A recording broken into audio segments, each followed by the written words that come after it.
ਬਿਕਰਮਜੀਤ ਨੂਰ ਦਾ novel ਹੈ ਗਲੀ number 4 ਅੰਗ 25ਵਾਂ।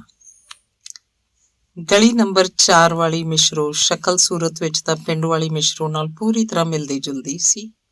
ਉਹਦੀਆਂ ਆਦਤਾਂ ਵੀ ਉੱਪਰੋਂ ਪਹਿਲੀ ਨਾਲ ਨਾ ਮਿਲਦੀਆਂ ਹੋਈਆਂ ਵੀ ਅੰਦਰੋਂ ਉਹਨਾਂ ਦੀਆਂ ਢੇਰ ਸਾਰੀਆਂ ਗੱਲਾਂ ਸਾਂਝੀਆਂ ਸਨ।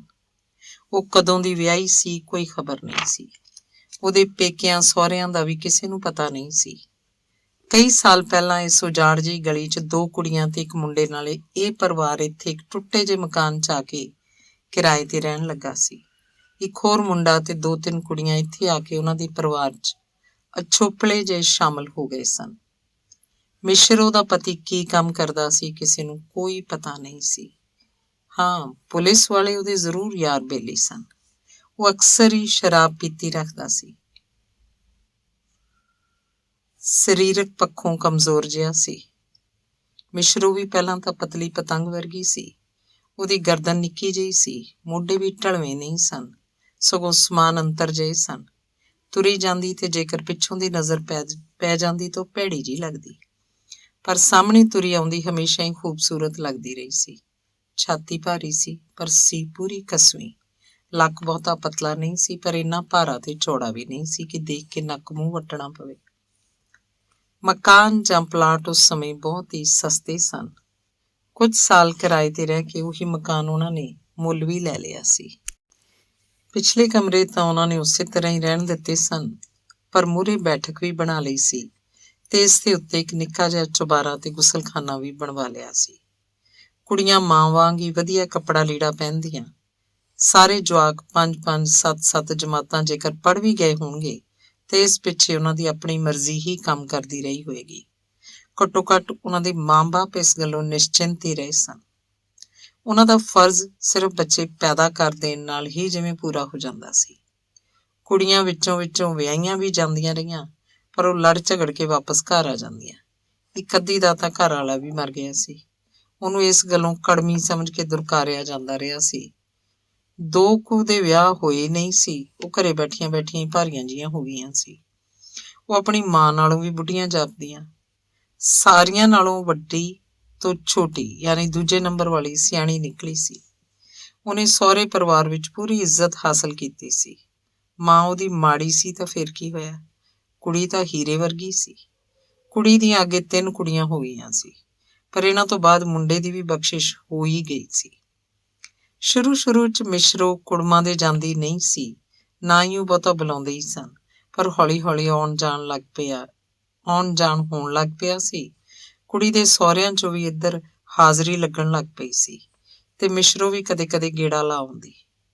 ਅਜਿਹੇ ਕੰਮ ਜਿਵੇਂ ਮਰਜ਼ੀ ਚੱਲੀ ਜਾਣ, ਕੋਈ ਕਿਸੇ ਨੂੰ ਰੋਕਦਾ ਨਹੀਂ। ਚੁੱਪ ਵੈਸੇ ਵੀ ਫਾਇਦੇਮੰਦ ਹੁੰਦੀ ਹੈ। ਕਿਸੇ ਦੂਜੇ ਦੇ ਨਿੱਜੀ ਜੀਵਨ ਨੂੰ ਆਧਾਰ ਬਣਾ ਕੇ ਆਪਸੀ ਰਿਸ਼ਤਿਆਂ ਦੀ ਟੁੱਟ ਭੱਜ ਕਰਨੀ ਚੰਗੀ ਨਹੀਂ ਹੁੰਦੀ। ਸਮਾਜਿਕ ਵਿਕਾਸ ਦੀ ਇਮਾਰਤ ਵਿਸ਼ਵਾਸ ਦੀ ਪੱਕੀ ਨੀਂਹ ਤੇ ਹੀ ਖੜੀ ਰਹਿ ਸਕਦੀ ਹੈ। ਮਿਸ਼ਰੋ ਕੀ ਸੀ, ਕਿਵੇਂ ਰਹੀ ਸੀ, ਕਿਵੇਂ ਰਹਿੰਦੀ ਹੈ, ਵਕਤ ਨਾਲ ਇਹਨਾਂ ਸਵਾਲਾਂ ਤੇ ਪਰਦੇ ਪੈ ਚੁੱਕੇ ਸਨ। ਸਭ ਕੁਝ ਠੀਕ ਠਾਕ ਹੋ ਜਾਂਦਾ ਹੈ, ਸਿਰਫ ਤੇ ਸਿਰਫ ਲੋਕਾਂ ਦੀ ਚੁੱਪ ਹੀ ਬੋਲਦੀ ਰਹਿੰਦੀ ਹੈ।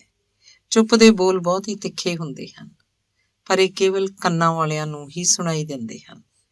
ਢਕਿਆ ਹੋਇਆ ਕੁਝ ਵੀ ਰਿੱਝੀ ਜਾਵੇ, ਕਿਸੇ ਨੂੰ ਕੀ। ਨੀਤੂ ਤੇ ਰੀਟਾ ਦੋਵੇਂ ਛੋਟੀਆਂ ਕੁੜੀਆਂ ਮਿਸ਼ਰੋ ਕੋਲ ਹੀ ਪਲੀਆਂ ਤੇ ਵੱਡੀਆਂ ਹੋਈਆਂ ਸਨ।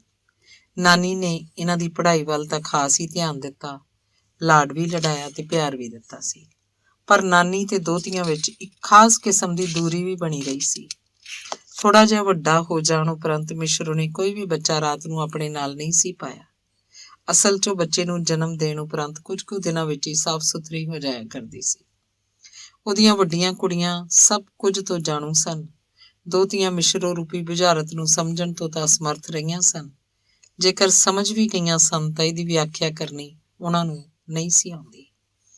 ਦੂਜੇ ਚੌਥੇ ਦਿਨ ਘਰ 'ਚ ਹੁੰਦੀ ਰਾਤ ਦੀ ਹਲਚਲ ਵਿੱਚ ਅਣਗਿਣਤ ਅਰਥ ਸਮੋਏ ਹੋਏ ਸਨ। ਕੋਈ ਓਪਰਾ ਮਹਿਮਾਨ ਤਾਂ ਇਸ ਹਲਚਲ ਨੂੰ ਚੋਰ ਦੇ ਸ਼ੋਰ 'ਚ ਵੀ ਬਦਲ ਸਕਦਾ ਸੀ, ਪਰ ਹੁਣ ਤਾਂ ਓਪਰਾ ਨਾ ਕੋਈ ਘਰ 'ਚ ਰਿਹਾ ਸੀ, ਨਾ ਗਲੀ ਮੁਹੱਲੇ ਵਿੱਚ ਤੇ ਨਾ ਹੀ ਸਾਰੇ ਬਾਜ਼ਾਰ ਵਿੱਚ। ਫਿਰ ਚੋਰ ਕੌਣ ਤੇ ਸਾਧ ਕੌਣ? ਪਾਲ ਸਿੰਘ ਹੋਰੀ ਬਾਅਦ 'ਚ ਆਏ ਸਨ।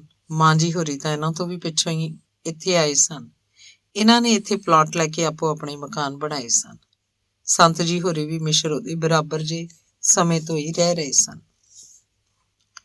ਕਮਲੀਆਂ ਦੀ ਤਾਂ ਆਪਣੀ ਵੱਖਰੀ ਦਾਸਤਾਨ ਹੈ। ਮਕਾਨ ਖਾਲੀ ਹੁੰਦੇ ਰਹਿੰਦੇ ਸਨ।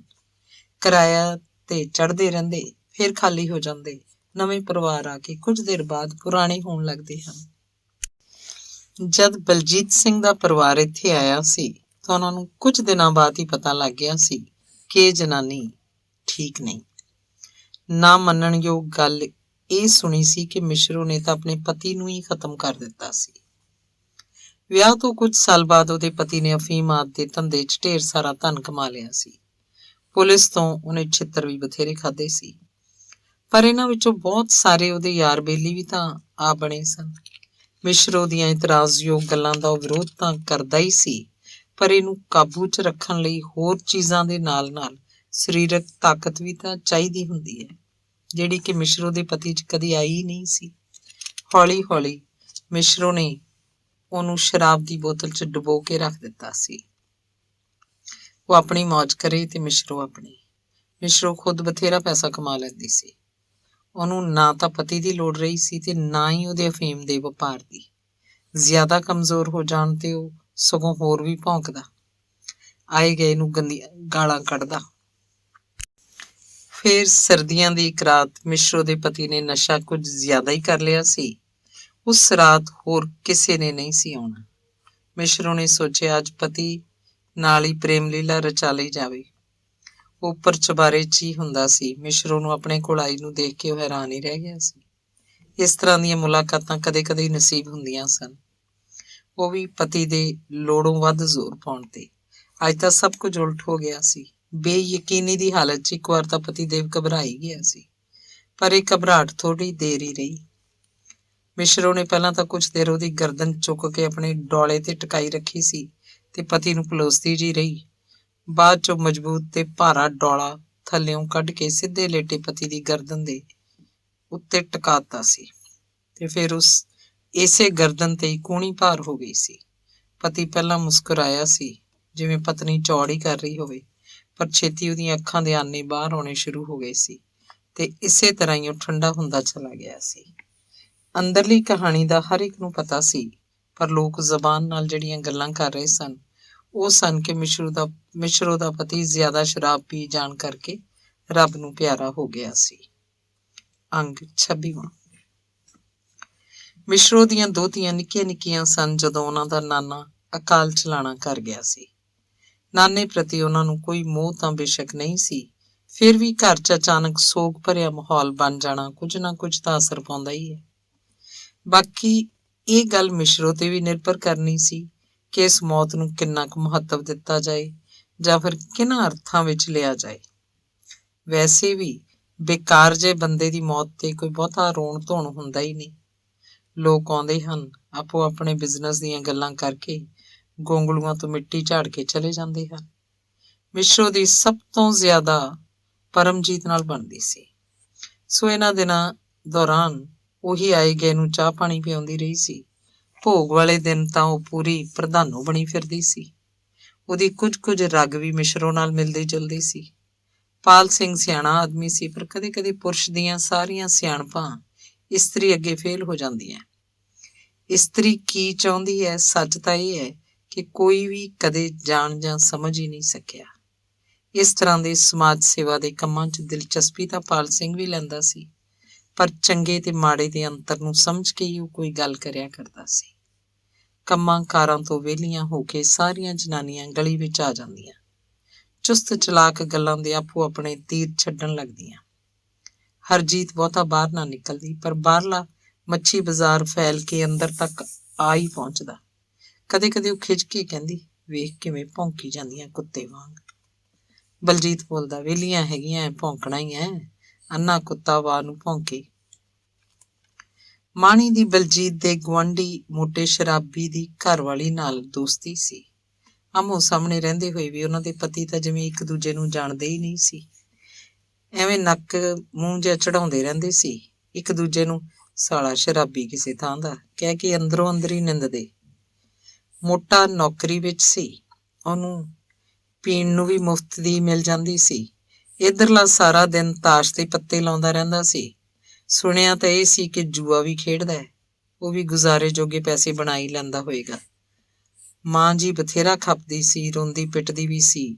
ਉਹਦੇ ਸਿਰ ਦਾ ਸਾਈਂ ਤਾਂ ਫੌਜ 'ਚ ਰਿਹਾ ਸੀ ਤੇ 1965 ਦੀ ਜੰਗ ਵਿੱਚ ਸ਼ਹੀਦੀ ਪਾ ਗਿਆ ਸੀ। 2 ਕੁੜੀਆਂ ਤੋਂ ਬਾਅਦ ਹੋਇਆ ਇੱਕੋ ਇੱਕ ਮੁੰਡਾ ਹੋਵੇ, ਉਹ ਵੀ ਨਖੱਟੂ, ਦੁੱਖ ਤਾਂ ਹੁੰਦਾ ਹੀ ਹੈ। ਮਾਂ ਦੀਆਂ ਦੋਵੇਂ ਕੁੜੀਆਂ ਸਿਆਣੀਆਂ ਸਨ।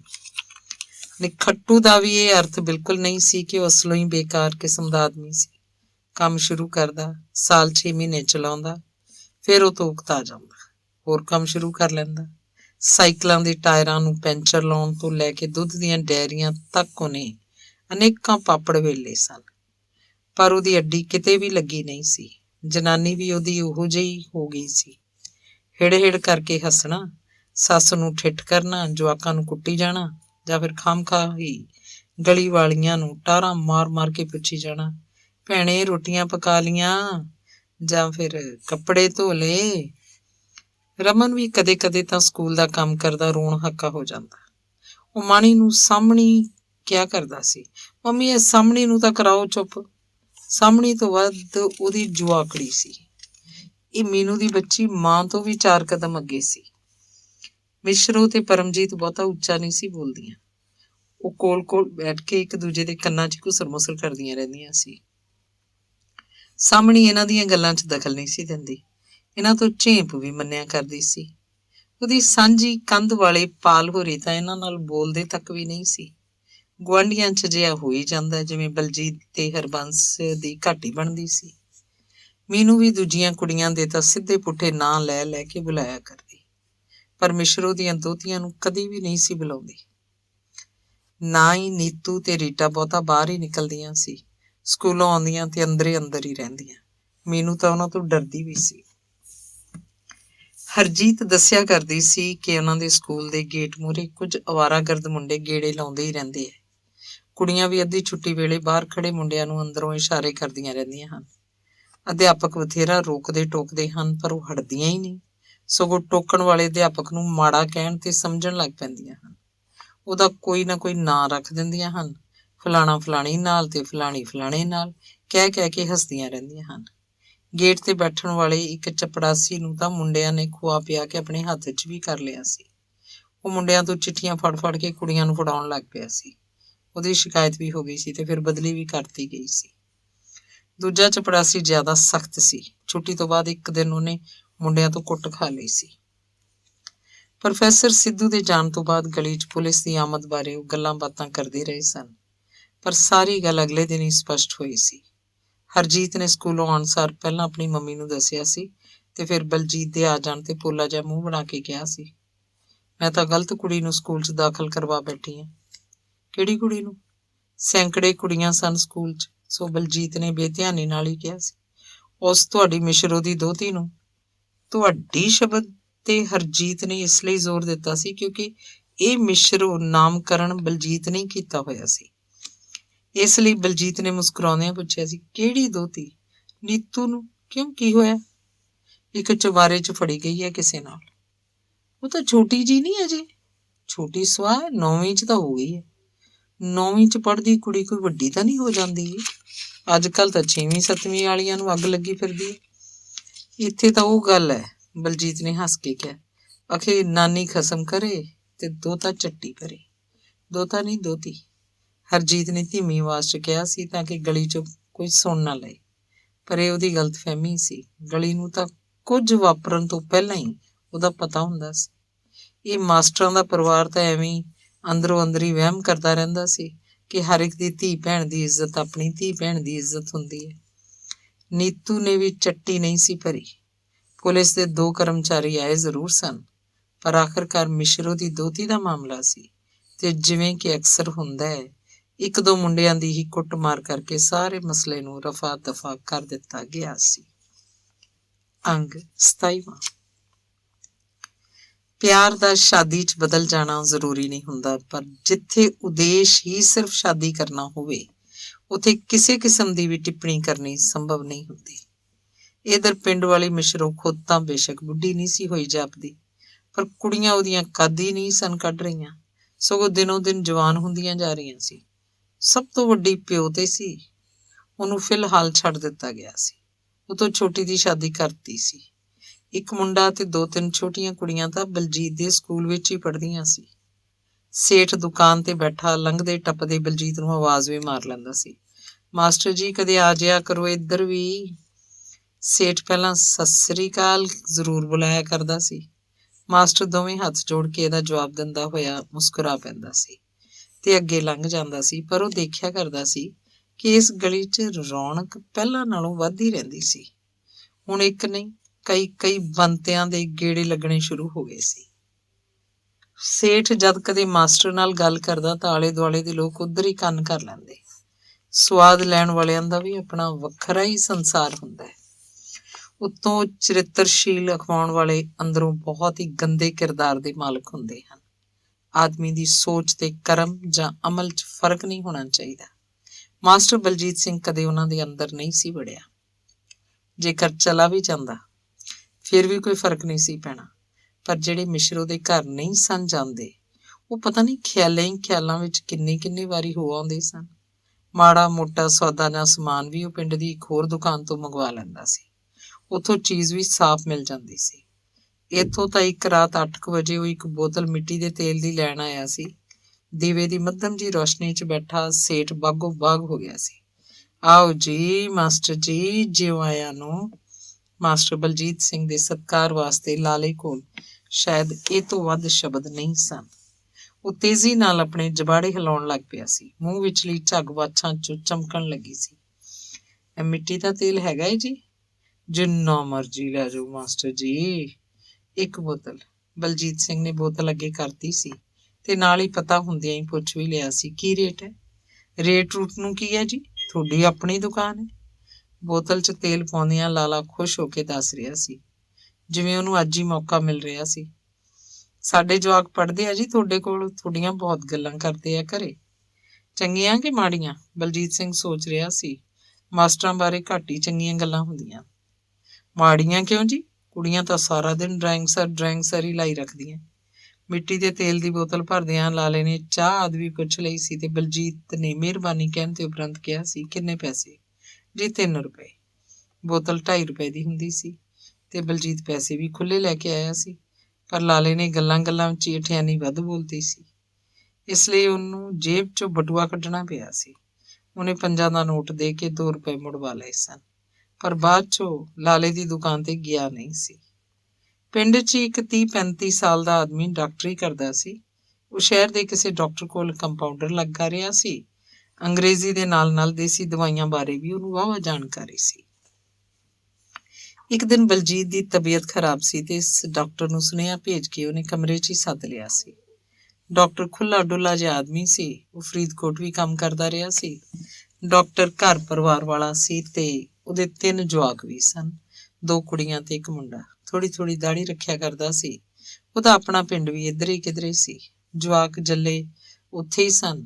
ਉਹ ਕਦੇ ਪਿੰਡ ਜਾਂਦਾ। ਦਵਾਈ ਬੂਟੀ ਕਰਨ ਲਈ ਉਹ ਨੇੜੇ ਦੇ ਹੋਰ ਪਿੰਡਾਂ ਵਿੱਚ ਵੀ ਸਾਈਕਲ ਤੇ ਗੇੜਾ ਲਾ ਆਉਂਦਾ। ਕੰਮ ਉਹਦਾ ਵਧੀਆ ਚੱਲ ਰਿਹਾ ਸੀ।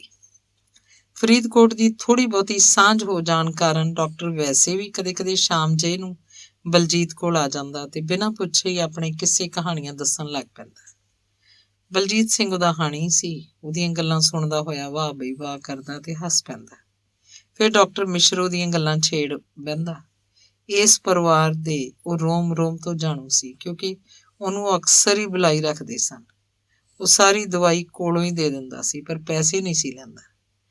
ਕਦੇ ਜਦੋਂ ਇਹ ਤਾਂ ਇੱਥੇ ਹੀ ਮੂਤੂਗੀ ਵਾਲੀ ਸੁਰਾਹੀ ਵਰਗੀ ਗਰਦਨ ਵਾਲੀ ਕੁੜੀ, ਜਿਹੜੀ ਕਿ ਹੁਣ 7ਵੀਂ ਜਾਂ 8ਵੀਂ ਜਮਾਤ 'ਚ ਪੜ੍ਹਦੀ ਸੀ, ਤੇ ਵੀ ਲਾਲਾਂ ਸੁੱਟਣ ਲੱਗ ਪੈਂਦਾ ਤਾਂ ਬਲਜੀਤ ਗੰਭੀਰ ਹੋ ਜਾਂਦਾ।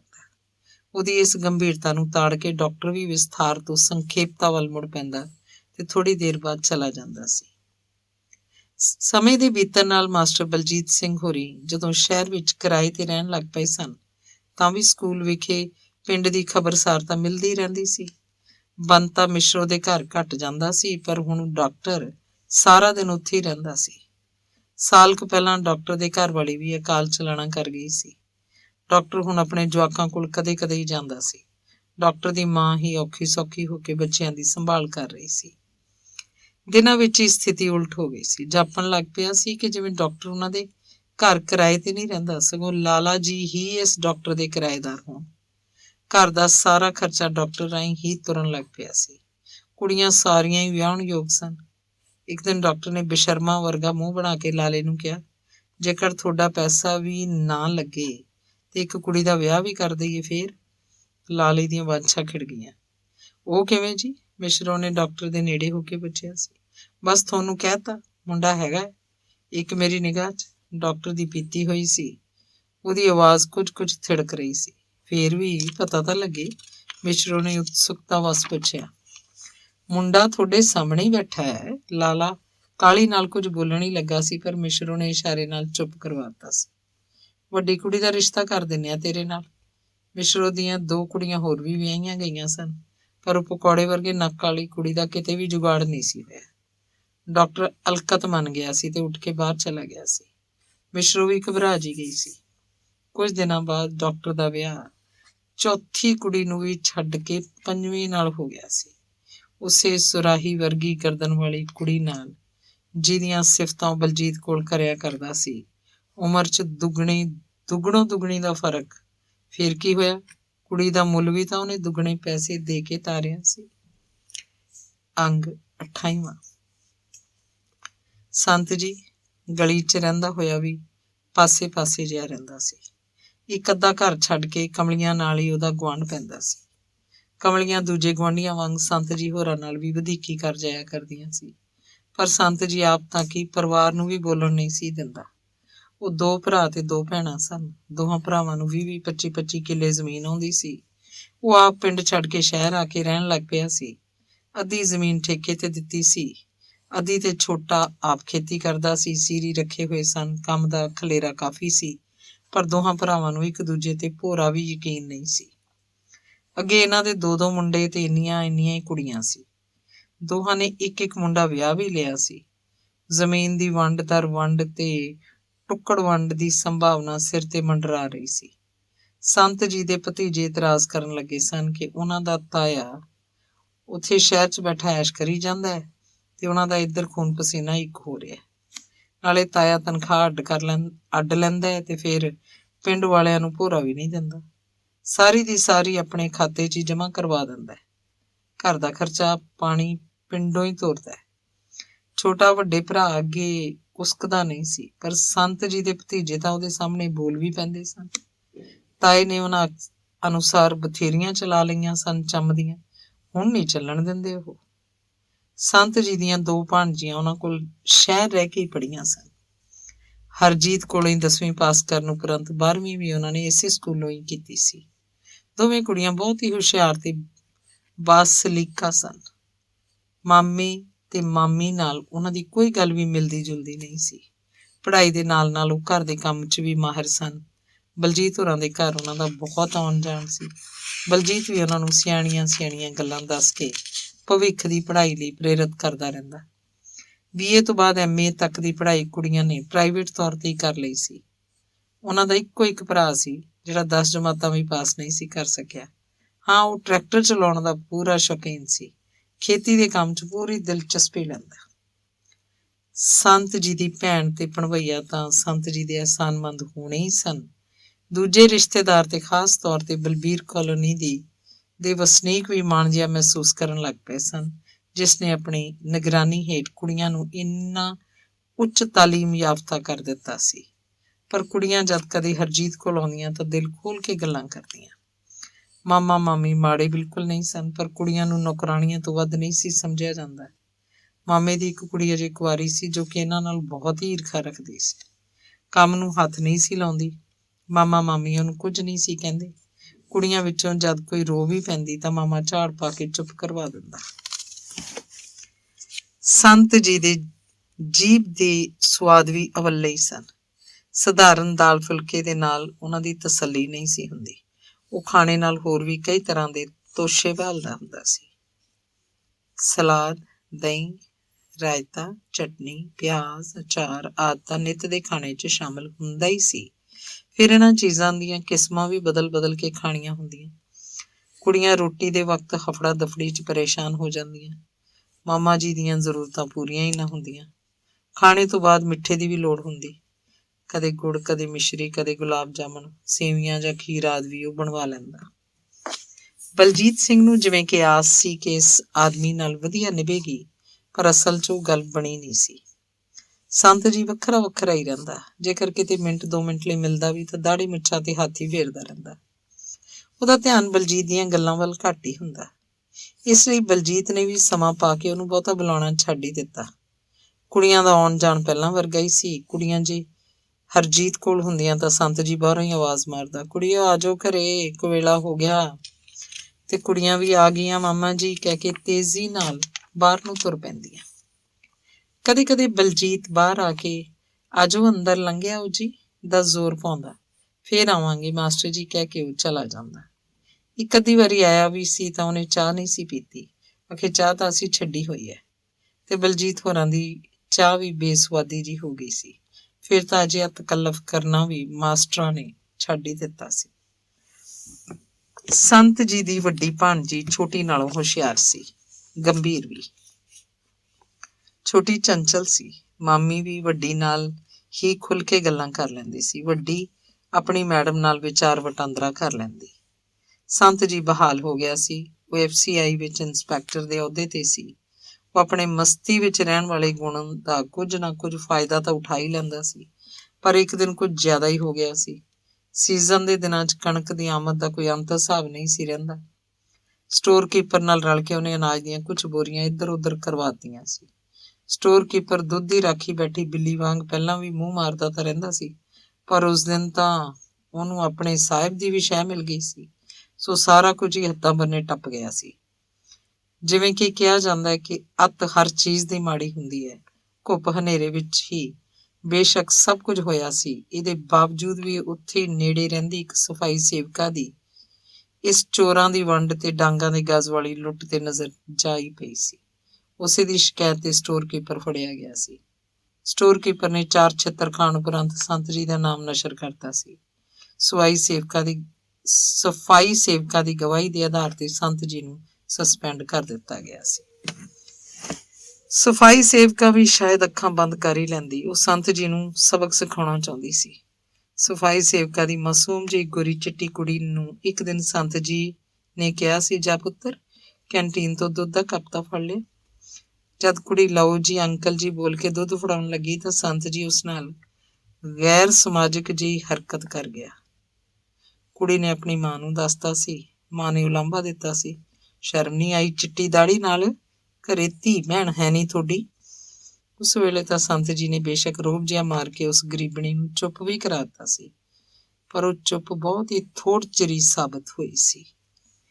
ਅੰਗ 29ਵਾਂ। ਹਰਬੰਸ ਬੇਸ਼ੱਕ ਰਾਜਨੀਤੀ ਦੀ ਮੱਸ ਰੱਖਦਾ ਸੀ, ਪਰ ਅਮਲੀ ਰੂਪ 'ਚ ਕੁਝ ਵੀ ਨਹੀਂ ਸੀ ਕਰਦਾ, ਬਸ ਗੱਲਾਂ ਹੀ ਮਾਰਦਾ ਸੀ। ਸਰਕਾਰੀ ਮੁਲਾਜ਼ਮ ਤੇ ਅਜਿਹੀਆਂ ਪਾਬੰਦੀਆਂ ਹੁੰਦੀਆਂ ਵੀ ਤਾਂ ਹਨ। ਪਰ 1 ਨੰਬਰ ਗਲੀ 'ਚ ਰਹਿੰਦਾ ਚੇਤ ਸਿੰਘ ਬਹੁਤ ਹੀ ਦਲੇਰ ਸੀ। ਛੋਟੇ ਜਿਹੇ ਕੱਦ ਕਾਠ ਤੇ ਖੁੱਲੇ ਦਾੜੇ ਵਾਲਾ ਚੇਤ ਤਾਂ ਜਿਵੇਂ ਅੱਗ ਦੀ ਨਾਲ ਹੀ ਸੀ। ਕਲੋਨੀ ਦੀ ਕੋਈ ਵੀ ਸਮੱਸਿਆ ਹੁੰਦੀ ਉਹ ਖੁਦ ਹੀ ਗੇੜਾ ਲਾ ਕੇ ਮੁਹੱਲਾ ਇਕੱਠਾ ਕਰ ਲੈਂਦਾ। ਹਰ ਇੱਕ ਘਰ ਨੂੰ ਬਹੁਤ ਹੀ ਜੋਸ਼ ਖਰੋਸ਼ ਨਾਲ ਸੱਦਾ ਦਿੰਦਾ। ਕੱਲ ਨੂੰ ਕਲੋਨੀ ਵਾਲਿਆਂ ਦੀ ਮੀਟਿੰਗ ਰੱਖੀ ਹੈ ਭਾਈ, ਸਵੇਰੇ 10 ਵਜੇ ਧਰਮਸ਼ਾਲਾ 'ਚ ਹਾਜ਼ਰੀ ਲਵਾਇਓ, ਆਪਾਂ ਕਲੋਨੀ ਦੀਆਂ ਸਮੱਸਿਆਵਾਂ ਤੇ ਵਿਚਾਰ ਕਰਨੀ ਹੈ। ਬਲਜੀਤ ਸਿੰਘ ਕੋਲ ਉਹ ਕਾਫੀ ਦੇਰ ਖੜਾ ਰਹਿੰਦਾ, ਇੱਧਰ ਉੱਧਰ ਦੀਆਂ ਗੱਲਾਂ ਮਾਰਦਾ ਰਹਿੰਦਾ। ਜਾਣ ਲੱਗਿਆ ਇੱਕ ਵਾਰੀ ਫੇਰ ਕਹਿੰਦਾ, ਤੁਸੀਂ ਜ਼ਰੂਰ ਆਉਣਾ ਮਾਸਟਰ ਜੀ, ਤੁਹਾਡੇ ਵਰਗੇ ਬੰਦਿਆਂ ਦੀ ਬਹੁਤ ਲੋੜ ਹੈ ਕਲੋਨੀ ਨੂੰ। ਮੀਟਿੰਗ ਐਤਵਾਰ ਹੀ ਹੁੰਦੀ। ਰਲਿਆ ਮਿਲਿਆ ਵਾਹਵਾ ਹੀ ਇਕੱਠ ਹੋ ਜਾਂਦਾ। ਹਾਜ਼ਰੀ ਸਿਰਫ ਬੰਦਿਆਂ ਦੀ ਹੁੰਦੀ ਤੇ ਬੰਦੇ ਵੀ ਆਪੋ ਆਪਣੀਆਂ ਨਿੱਜੀ ਸਮੱਸਿਆਵਾਂ ਦੇ ਰੋਣੇ ਰੋਣ ਲੱਗਦੇ। ਸਾਂਝੀ ਗੱਲ ਤੇ ਕੋਈ ਵੀ ਨਾ ਆਉਂਦਾ। ਚੇਤ ਸਿੰਘ ਲੰਮਾ ਭਾਸ਼ਣ ਝਾੜਦਾ। ਇਹੋ ਜਿਹੇ ਭਾਸ਼ਣ ਕਰਨੇ ਉਹਦੀ ਮਾਨਸਿਕ ਜ਼ਰੂਰਤ ਵੀ ਬਣ ਗਈ ਸੀ। ਇਲਾਕੇ ਦੇ ਹਰ ਵਾਰੀ ਚੁਣੇ ਗਏ ਵਿਧਾਇਕ ਨਾਲ ਉਹ ਯਾਰੀ ਗੰਢ ਲੈਂਦਾ ਸੀ। ਲੀਡਰਾਂ ਨੂੰ ਵੀ ਕੰਮ ਕਰਨ ਵਾਲੇ ਬੰਦਿਆਂ ਦੀ ਲੋੜ ਹੁੰਦੀ ਹੈ।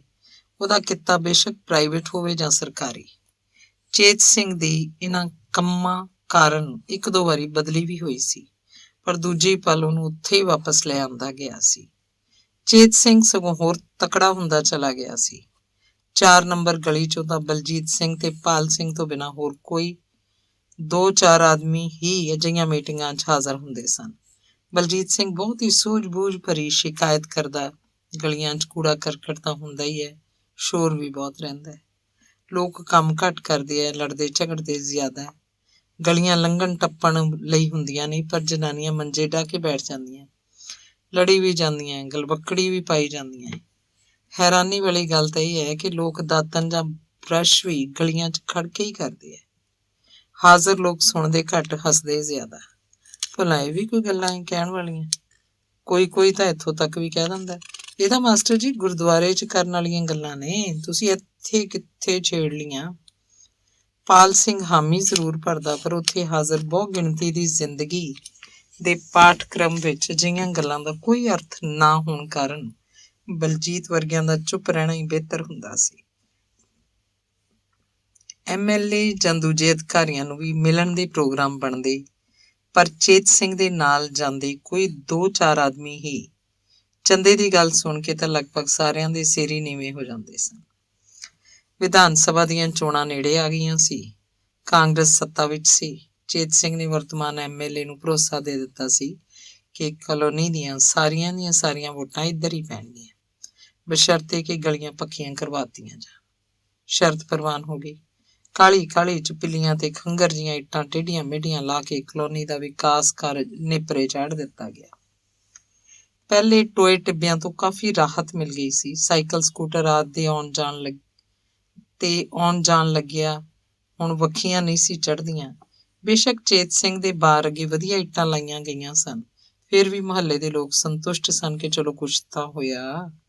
ਹਰ ਇੱਕ ਨੇ ਰੀਸੋ ਰੀਸੀ ਮਿੱਟੀ ਪੁਆ ਕੇ ਆਪੋ ਆਪਣੇ ਘਰਾਂ ਦੇ ਅੱਗੇ ਉੱਚੇ ਕੀਤੇ ਹੋਏ ਸਨ, ਤਾਂ ਕਿ ਮੀਂਹ ਦਾ ਜਾਂ ਆਂਢ ਗੁਆਂਢ ਦਾ ਪਾਣੀ ਉਹਨਾਂ ਦੇ ਘਰਾਂ ਵੱਲ ਨਾ ਆਵੇ। ਠੇਕੇਦਾਰ ਨੇ ਵੀ ਤਰੱਦਦ ਨਹੀਂ ਸੀ ਕੀਤਾ। ਉਹਨਾਂ ਨੇ ਉਸੇ ਤਰ੍ਹਾਂ ਹੀ ਮਿੱਟੀ ਦੇ ਢੇਰਾਂ ਨੂੰ ਉੱਥੇ ਹੀ ਮਾੜਾ ਮੋਟਾ ਸੈੱਟ ਕਰਕੇ ਇੱਟਾਂ ਥੱਪ ਦਿੱਤੀਆਂ ਸਨ। ਇਉਂ ਪਹਿਲਾਂ ਤੋਂ ਹੀ ਨੀਵੇਂ ਮਕਾਨ ਹੋਰ ਵੀ ਨੀਵੇਂ ਹੋ ਗਏ ਸਨ। ਲੋਕੀ ਇਮਾਰਤਾਂ ਉੱਚੀਆਂ ਚੁੱਕਣ ਦੀ ਬਜਾਏ ਆਪਣਾ ਮਾਨਸਿਕ ਪੱਧਰ ਤੇ ਸੋਚ ਵੀ ਉੱਚੀ ਕਰਨੀ ਸਿੱਖ ਜਾਣ ਤਾਂ ਇਹ ਸਮਾਜ ਸਵਰਗ ਬਣ ਜਾਏ।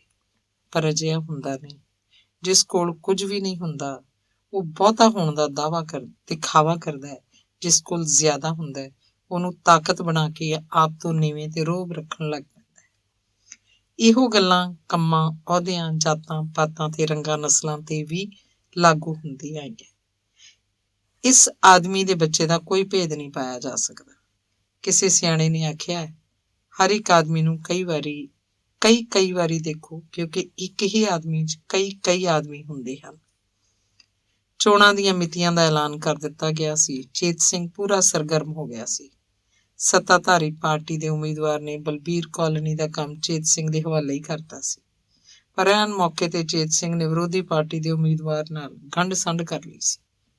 ਵੈਸੇ ਵੀ ਵਿਰੋਧੀ ਦਲ ਦੀ ਚੜ੍ਹਤ ਜ਼ਿਆਦਾ ਜਾਪਣ ਲੱਗ ਪਈ ਸੀ। ਹਵਾ ਦਾ ਰੁਖ ਬਦਲ ਰਿਹਾ ਸੀ। ਵੋਟਾਂ ਵੰਡੀਆਂ ਗਈਆਂ ਸਨ। ਲੋਕਤੰਤਰੀ ਤਰੀਕੇ ਨਾਲ ਜਿੱਤਣਾ ਔਖਾ ਸੀ। ਨਾ ਹੀ ਕਿਸੇ ਗੁਪਤ ਵੋਟ ਪ੍ਰਣਾਲੀ ਨੇ ਮਾਇਨੇ ਰੱਖਣੇ ਸਨ। ਵੋਟਾਂ ਵਾਲੀ ਮਿਤੀ ਤੋਂ ਇੱਕ ਦਿਨ ਪਹਿਲਾਂ ਦੋਹਾਂ ਧਿਰਾਂ ਨੇ ਨੋਟਾਂ ਦੀਆਂ ਬੋਰੀਆਂ ਦੇ ਮੂੰਹ ਖੋਲ੍ਹਤੇ ਸੀ। ਹਫ਼ਤਾ ਕੁ ਪਹਿਲਾਂ ਚੇਤ ਸਿੰਘ ਸ਼ਰੇਆਮ ਹੀ ਵਿਰੋਧੀ ਧਿਰ ਨਾਲ ਜਾ ਖੜਾ ਸੀ। ਦੇਖ ਲਾਂਗੇ ਤੈਨੂੰ ਵੀ ਦੀਆਂ ਬੇਸ਼ੱਕ ਉਹਨੂੰ ਧਮਕੀਆਂ ਵੀ ਮਿਲਦੀਆਂ ਰਹੀਆਂ ਸਨ, ਪਰ ਚੇਤ ਸਿੰਘ ਡਰ ਨਹੀਂ ਸੀ ਰਿਹਾ। ਉਹ ਸੋਚਦਾ ਸੀ, ਦੇਖੋਗੇ ਤਾਂ ਹੀ ਜੇ ਤਾਕਤ 'ਚ ਆਈ। ਸਿਰਫ ਇੱਥੇ ਹੀ ਨਹੀਂ, ਸੂਬੇ ਦੀਆਂ ਹੋਰ ਬਲਬੀਰ ਕਾਲੋਨੀਆਂ 'ਚ ਵੀ ਇਸੇ ਤਰ੍ਹਾਂ ਹੀ ਹੋਏਗਾ। ਵੈਸੇ ਵੀ ਲੋਕਤੰਤਰ ਦਾ ਇਹ ਦੁਖਾਂਤ ਬਣ ਚੁੱਕਿਆ ਕਿ ਜਨਤਾ ਬਾਰ-ਬਾਰ ਬਦਲ ਚਾਹੁਣ ਲੱਗ ਪਈ ਹੈ। ਇਉਂ ਪੈਸੇ ਦੀ ਇਸ ਰਾਜਨੀਤੀ ਨੇ ਵੀ ਇਸ ਵਾਰ ਤਾਕਤ ਵਿਰੋਧੀ ਧਿਰ ਦੇ ਹੱਥਾਂ 'ਚ ਦੇ ਦਿੱਤੀ ਸੀ। ਲੋਕ ਕਰਨ ਵੀ ਕੀ? ਊਠ ਦਾ ਬੁੱਲ ਡਿੱਗਦਾ ਹੀ ਨਹੀਂ। ਇਸੇ ਆਸ ਭਰੀ ਅਸੰਤੁਸ਼ਟੀ ਦੇ ਸਹਾਰੇ ਸਾਲਾਂ ਬੱਧੀ ਹਨੇਰੇ ਦੇ ਇਹ ਜੀਵ ਤੁਰੇ ਚਲੇ ਜਾਂਦੇ ਹਨ। ਮਾਸਟਰ ਬਲਜੀਤ ਸਿੰਘ ਦੀ ਵੋਟਾਂ 'ਚ ਡਿਊਟੀ ਲੱਗ ਗਈ ਸੀ।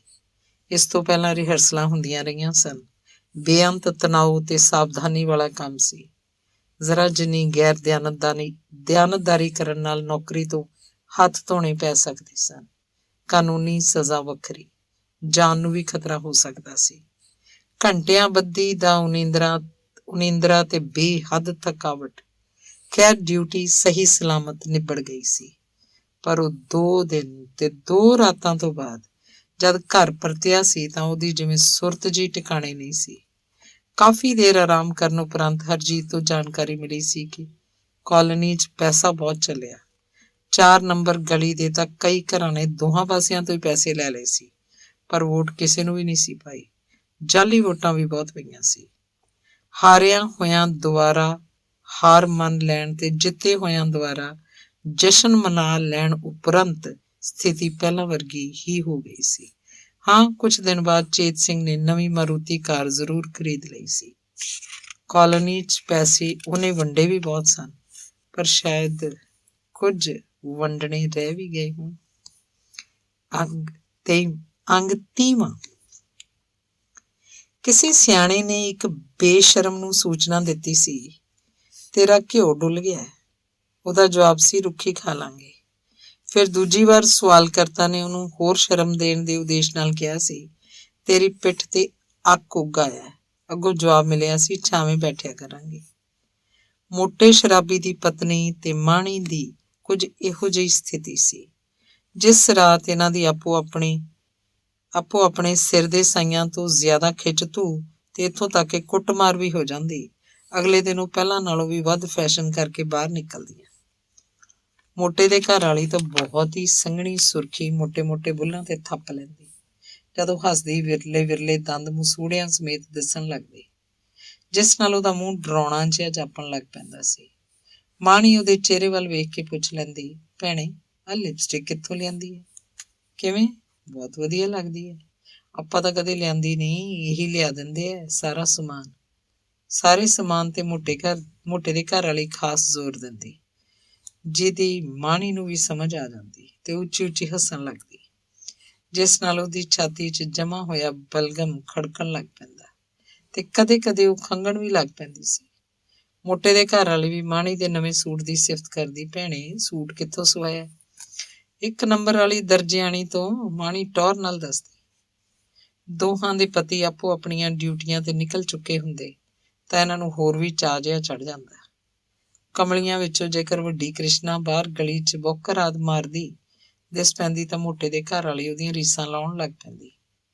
ਕ੍ਰਿਸ਼ਨਾ ਭਾਰੇ ਸਰੀਰ ਦੀ ਸੀ ਤੇ ਉਹਦੀ ਤੋਰ ਵੀ ਪਹਿਲਵਾਨਾਂ ਵਰਗੀ ਸੀ। ਲੱਤਾਂ ਚੌੜੀਆਂ ਕਰਕੇ ਬਾਹਾਂ ਮਾਰ ਕੇ ਉਹ ਤੁਰਦੀ।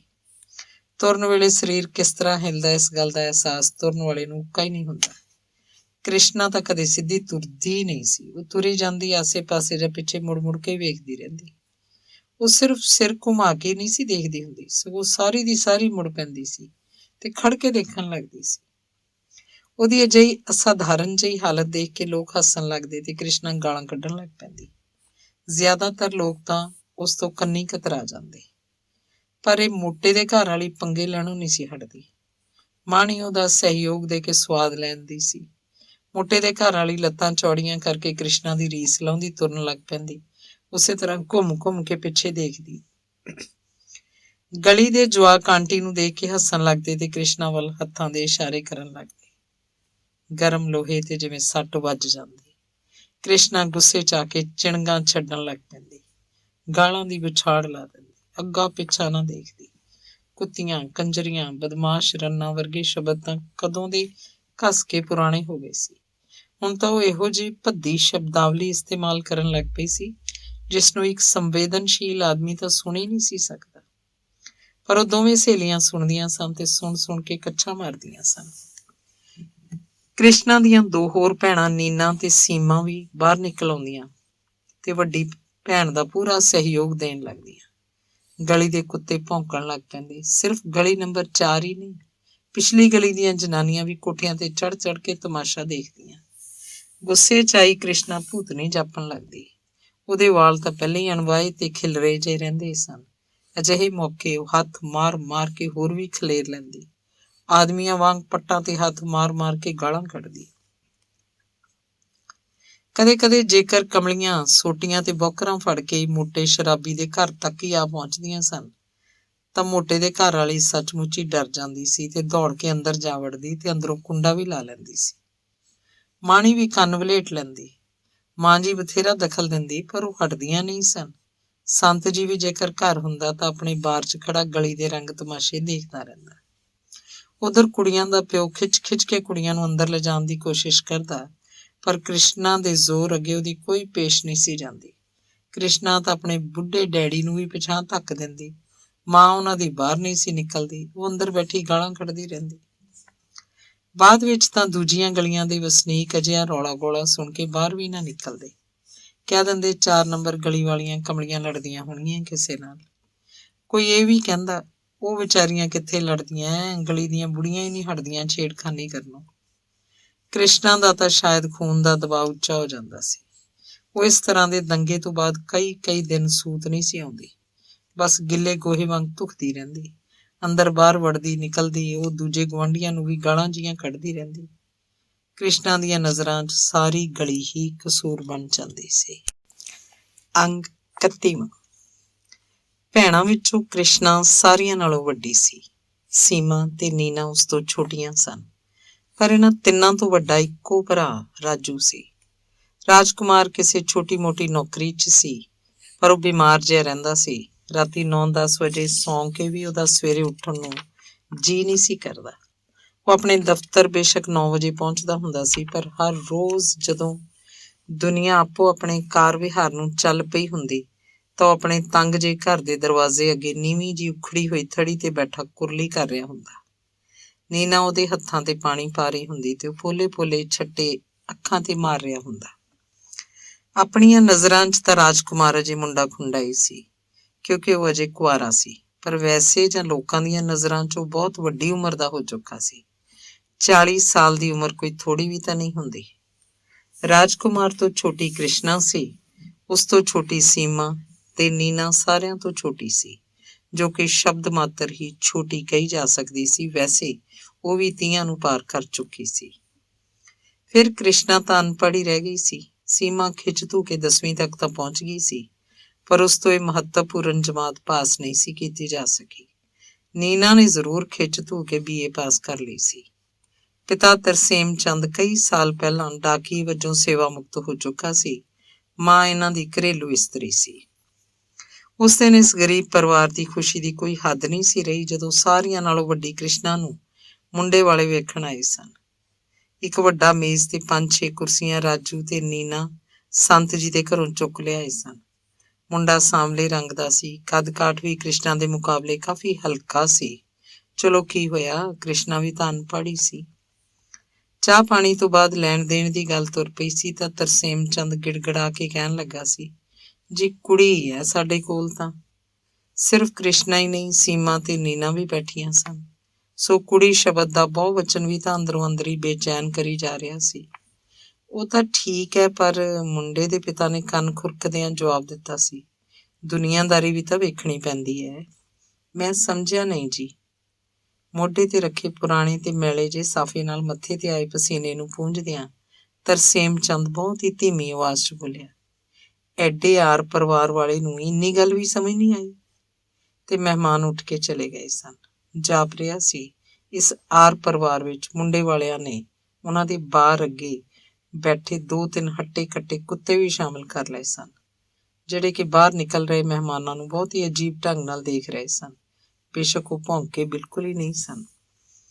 ਇਹ ਸਿਲਸਿਲਾ ਸਮੇਂ-ਸਮੇਂ ਤੇ ਕਈ ਸਾਲ ਚੱਲਦਾ ਰਿਹਾ ਸੀ। ਗੱਲ ਦੀ ਸ਼ੁਰੂਆਤ ਤਾਂ ਬਹੁਤ ਹੀ ਜੋਸ਼ ਖਰੋਸ਼ ਨਾਲ ਹੁੰਦੀ, ਪਰ ਇੱਕੋ ਹੀ ਨੁਕਤੇ ਤੇ ਆ ਕੇ ਰੁਕ ਜਾਂਦੀ। ਉਹ ਨੁਕਤਾ ਜਿਸ ਦਾ ਹੱਲ ਤਰਸੇਮ ਚੰਦ ਕੋਲ ਨਹੀਂ ਸੀ। ਪਰ ਜਦ ਹਰਜੀਤ ਹੁਰੀ ਆ ਕੇ ਰਹਿਣ ਲੱਗ ਪਏ ਸਨ ਤਾਂ ਇਸ ਪਰਿਵਾਰ ਦਾ ਝੁਕਾਅ ਇੱਧਰ ਹੋ ਗਿਆ ਸੀ। ਇਹਨਾਂ ਦੇ ਆਏ ਤੋਂ ਤਾਂ ਦੇਖਣ ਵਾਲਾ ਕੋਈ ਆਇਆ ਹੀ ਨਹੀਂ ਸੀ। ਹਰਜੀਤ ਬੇਸ਼ੱਕ ਉਮਰ 'ਚ ਇਹਨਾਂ ਸਾਰਿਆਂ ਤੋਂ ਛੋਟੀ ਨੀਨਾ ਦੇ ਬਰਾਬਰ ਜਿਹੀ ਸੀ, ਪਰ ਤਿੰਨੇ ਕੁੜੀਆਂ ਉਹਨੂੰ ਵੀ ਆਂਟੀ ਜੀ ਕਹਿ ਕੇ ਬੁਲਾਉਂਦੀਆਂ ਸੀ। ਇਹ ਪਰਿਵਾਰ ਕਿਸੇ ਦੇ ਨਿੱਜੀ ਮਾਮਲਿਆਂ 'ਚ ਦਖਲ ਅੰਦਾਜ਼ੀ ਨਹੀਂ ਸੀ ਕਰਦਾ, ਸਗੋਂ ਉਹ ਤਾਂ ਝਗੜਾ ਹੋ ਜਾਣ ਤੇ ਇਸ ਦੁਖੀ ਪਰਿਵਾਰ ਦੇ ਹੱਕ ਦੀ ਗੱਲ ਕਰਿਆ ਕਰਦੇ ਸਨ। ਅਖਬਾਰ ਆਦਿ ਲੈ ਜਾਣ ਦੇ ਬਹਾਨੇ ਆਉਂਦੀ ਨੀਨਾ ਤਾਂ ਕਾਫੀ ਖੁੱਲ੍ਹ ਕੇ ਗੱਲਾਂ ਕਰਦੀ, ਆਪਣੇ ਦੁੱਖ ਸੁੱਖ ਵਿਸਥਾਰ ਨਾਲ ਸਾਂਝੇ ਕਰਦੀ। ਪੜ੍ਹੀ ਲਿਖੀ ਹਰਜੀਤ ਉਹਨਾਂ ਦੀਆਂ ਮਜਬੂਰੀਆਂ ਤੋਂ ਨਾ ਵਾਕਫ ਨਹੀਂ ਸੀ। ਉਹਨਾਂ ਦੇ ਮਨੋਵਿਗਿਆਨ ਨੂੰ ਚੰਗੀ ਤਰ੍ਹਾਂ ਜਾਣਦੀ ਸੀ। ਪਰ ਇਹ ਗੱਲਾਂ ਤਾਂ ਕੋਈ 15 ਸਾਲ ਪਹਿਲਾਂ ਦੀਆਂ ਹਨ। ਸ਼ਰਤਾਂ ਪੂਰੀਆਂ ਨਾ ਹੋ ਸਕਦੀਆਂ, ਮੁੰਡੇ ਵਾਲੇ ਕੁੜੀਆਂ ਦੇਖ ਕੇ ਪਸੰਦ ਕਰਕੇ ਵੀ ਹੱਥ ਖਿੱਚ ਲੈਂਦੇ ਰਹੇ। ਫਿਰ ਤਾਂ ਬਿਲਕੁਲ ਚੁੱਪ ਹੀ ਹੋ ਗਈ ਸੀ। ਸਥਿਤੀ ਪਹਿਲਾਂ ਨਾਲੋਂ ਵੀ ਬਦਤਰ ਹੋ ਗਈ ਸੀ। ਗਲੀ ਮੁਹੱਲੇ ਵਾਲਿਆਂ ਨੇ ਤਾਨੇ ਮਿਹਣੇ ਮਾਰਨੇ ਤੇ ਉਹਨਾਂ ਤੇ ਉਂਗਲਾਂ ਕਰਨੀਆਂ ਸ਼ੁਰੂ ਕਰਤੀਆਂ ਸੀ। ਕੁੜੀਆਂ ਦੇ ਲੱਛਣ ਠੀਕ ਹੁੰਦੇ ਤਾਂ ਵਿਆਹ ਨਾ ਹੁੰਦੇ। ਗਰੀਬਾਂ ਦੀਆਂ ਕੁੜੀਆਂ ਇਉਂ ਕੁਆਰੀਆਂ ਤਾਂ ਨਹੀਂ ਰਹਿ ਜਾਂਦੀਆਂ। ਮੁੰਡਾ ਤਾਂ ਪੜ੍ਹਿਆ ਲਿਖਿਆ ਨੌਕਰੀ ਤੇ ਸੀ, ਉਹਦਾ ਵੀ ਨਹੀਂ ਬਣਿਆ ਕੁਝ। ਉਸ ਵਿਚਾਰੇ ਨੇ ਮਾਰਨਾ ਬਹੂ ਨੂੰ ਘਰ ਲਿਆ ਕੇ, ਉਹਨੂੰ ਤਾਂ ਕੱਚੀ ਨੂੰ ਖਾ ਜਾਣਗੀਆਂ ਭੈਣਾਂ। ਭੈਣਾਂ ਨਹੀਂ, ਡੈਣਾ। ਰਾਜੂ ਕਰਦਾ ਵੀ ਕੀ? ਆਪਣੀ ਸ਼ਾਦੀ ਬਾਰੇ ਉਹ ਜਦ ਕਦੇ ਵੀ ਸੋਚਦਾ, ਨੈਤਿਕ ਫਰਜ਼ ਰੂਪੀ ਪਹਾੜ ਸੀਨਾ ਤਾਣ ਕੇ ਖੜ ਜਾਂਦਾ ਤੇ ਫਿਰ ਇਹ ਕ੍ਰਿਸ਼ਨਾ, ਸੀਮਾ ਤੇ ਨੀਨਾ ਦੀ ਸ਼ਕਲ ਅਖਤਿਆਰ ਕਰ ਜਾਂਦਾ। ਭੈਣਾਂ ਦੇ ਪਹਿਲਾਂ ਹੱਥ ਪੀਲੇ ਹੋਣੇ ਚਾਹੀਦੇ ਹਨ ਤੇ ਬਾਅਦ ਚ ਆਪਣੇ, ਤੇ ਉਹ ਆਪਣੇ ਹੱਥਾਂ ਦੀਆਂ ਹਥੇਲੀਆਂ ਦੀਆਂ ਲਕੀਰਾਂ ਪੜ੍ਹਨ ਲੱਗਦਾ। ਉਹ ਲਕੀਰਾਂ ਜਿਹੜੀਆਂ ਹੁੰਦਿਆਂ ਸੁਣਦਿਆਂ ਵੀ ਨਾ ਹੋਇਆਂ ਵਰਗੀਆਂ ਸਨ। ਇਹ ਅਣਹੋਣੀ ਖੜੇ ਪੈਰ ਨਹੀਂ ਸੀ ਵਾਪਰੀ, ਸਗੋਂ ਪਾਰੇ ਵਾਂਗ ਹੌਲੀ ਹੌਲੀ ਦਿਲੋਂ ਦਿਮਾਗ 'ਚ ਸਮਾ ਗਈ ਸੀ ਤੇ ਇਉਂ ਇੱਕ ਲੰਮਾ ਦੁਖਾਂਤ ਬਣ ਗਈ ਸੀ। ਅਖਬਾਰ ਵਿੱਚ ਤਾਂ ਰਾਜਕੁਮਾਰ ਨੂੰ ਵਰ ਤੇ ਕੰਨਿਆਂ ਦੀ ਲੋੜ ਤੇ ਇਸ਼ਤਿਹਾਰਾਂ ਤੋਂ ਬਗੈਰ ਹੋਰ ਕੋਈ ਖਬਰ ਨਜ਼ਰ ਨਹੀਂ ਸੀ ਆਉਂਦੀ, ਤੇ ਅਜਿਹੀਆਂ ਖਬਰਾਂ ਸਾਲਾਂ ਬੱਧੀ ਪੜ੍ਹਦਾ ਰਿਹਾ ਸੀ। ਆਪਣੇ ਨਾਲ ਮੇਲ ਖਾਂਦੀ ਕੁੜੀ ਬਾਰੇ ਉਹ ਜਿਸ ਦਿਨ ਪੜ੍ਹ ਲੈਂਦਾ, ਉਹਨੂੰ ਸਾਰਾ ਦਿਨ ਚਾਅ ਜਿਹਾ ਚੜਿਆ ਰਹਿੰਦਾ। ਸੰਬੰਧਤ ਪਤੇ ਤੇ ਉਹ ਬਹੁਤ ਹੀ ਸ਼ਾਨਦਾਰ ਪੱਤਰ ਲਿਖਦਾ। ਦੇਖਣ ਦਿਖਾਉਣ ਦਾ ਸਿਲਸਿਲਾ ਚੱਲਦਾ। ਸਿੱਟਾ ਉਹੀ ਨਿਕਲਦਾ ਜਿਹਦੀ ਪਹਿਲਾਂ ਹੀ ਉਮੀਦ ਹੁੰਦੀ ਸੀ, ਜਿਸ ਦਾ ਪਹਿਲਾਂ ਹੀ ਖਦਸ਼ਾ ਹੁੰਦਾ ਸੀ। ਖਲੇਰਾ ਦੇਖ ਕੇ ਸਾਰੇ ਹੱਥ ਖਿੱਚ ਲੈਂਦੇ। ਅੰਗ 32ਵਾਂ। ਕ੍ਰਿਸ਼ਨਾ ਤੇ ਸੀਮਾ ਦੇ ਸਿਰ ਦੇ ਸਾਰੇ ਵਾਲ ਚਿੱਟੇ ਹੋ ਗਏ ਸਨ। ਸ਼ੁਰੂ ਚ ਤਾਂ ਕੁੜੀਆਂ ਮਹਿੰਦੀ ਵਗੈਰਾ ਲਾ ਕੇ ਰੰਗ ਵੀ ਲੈਂਦੀਆਂ ਸੀ, ਪਰ ਕਿੰਨਾ ਕੁ ਚਿਰ।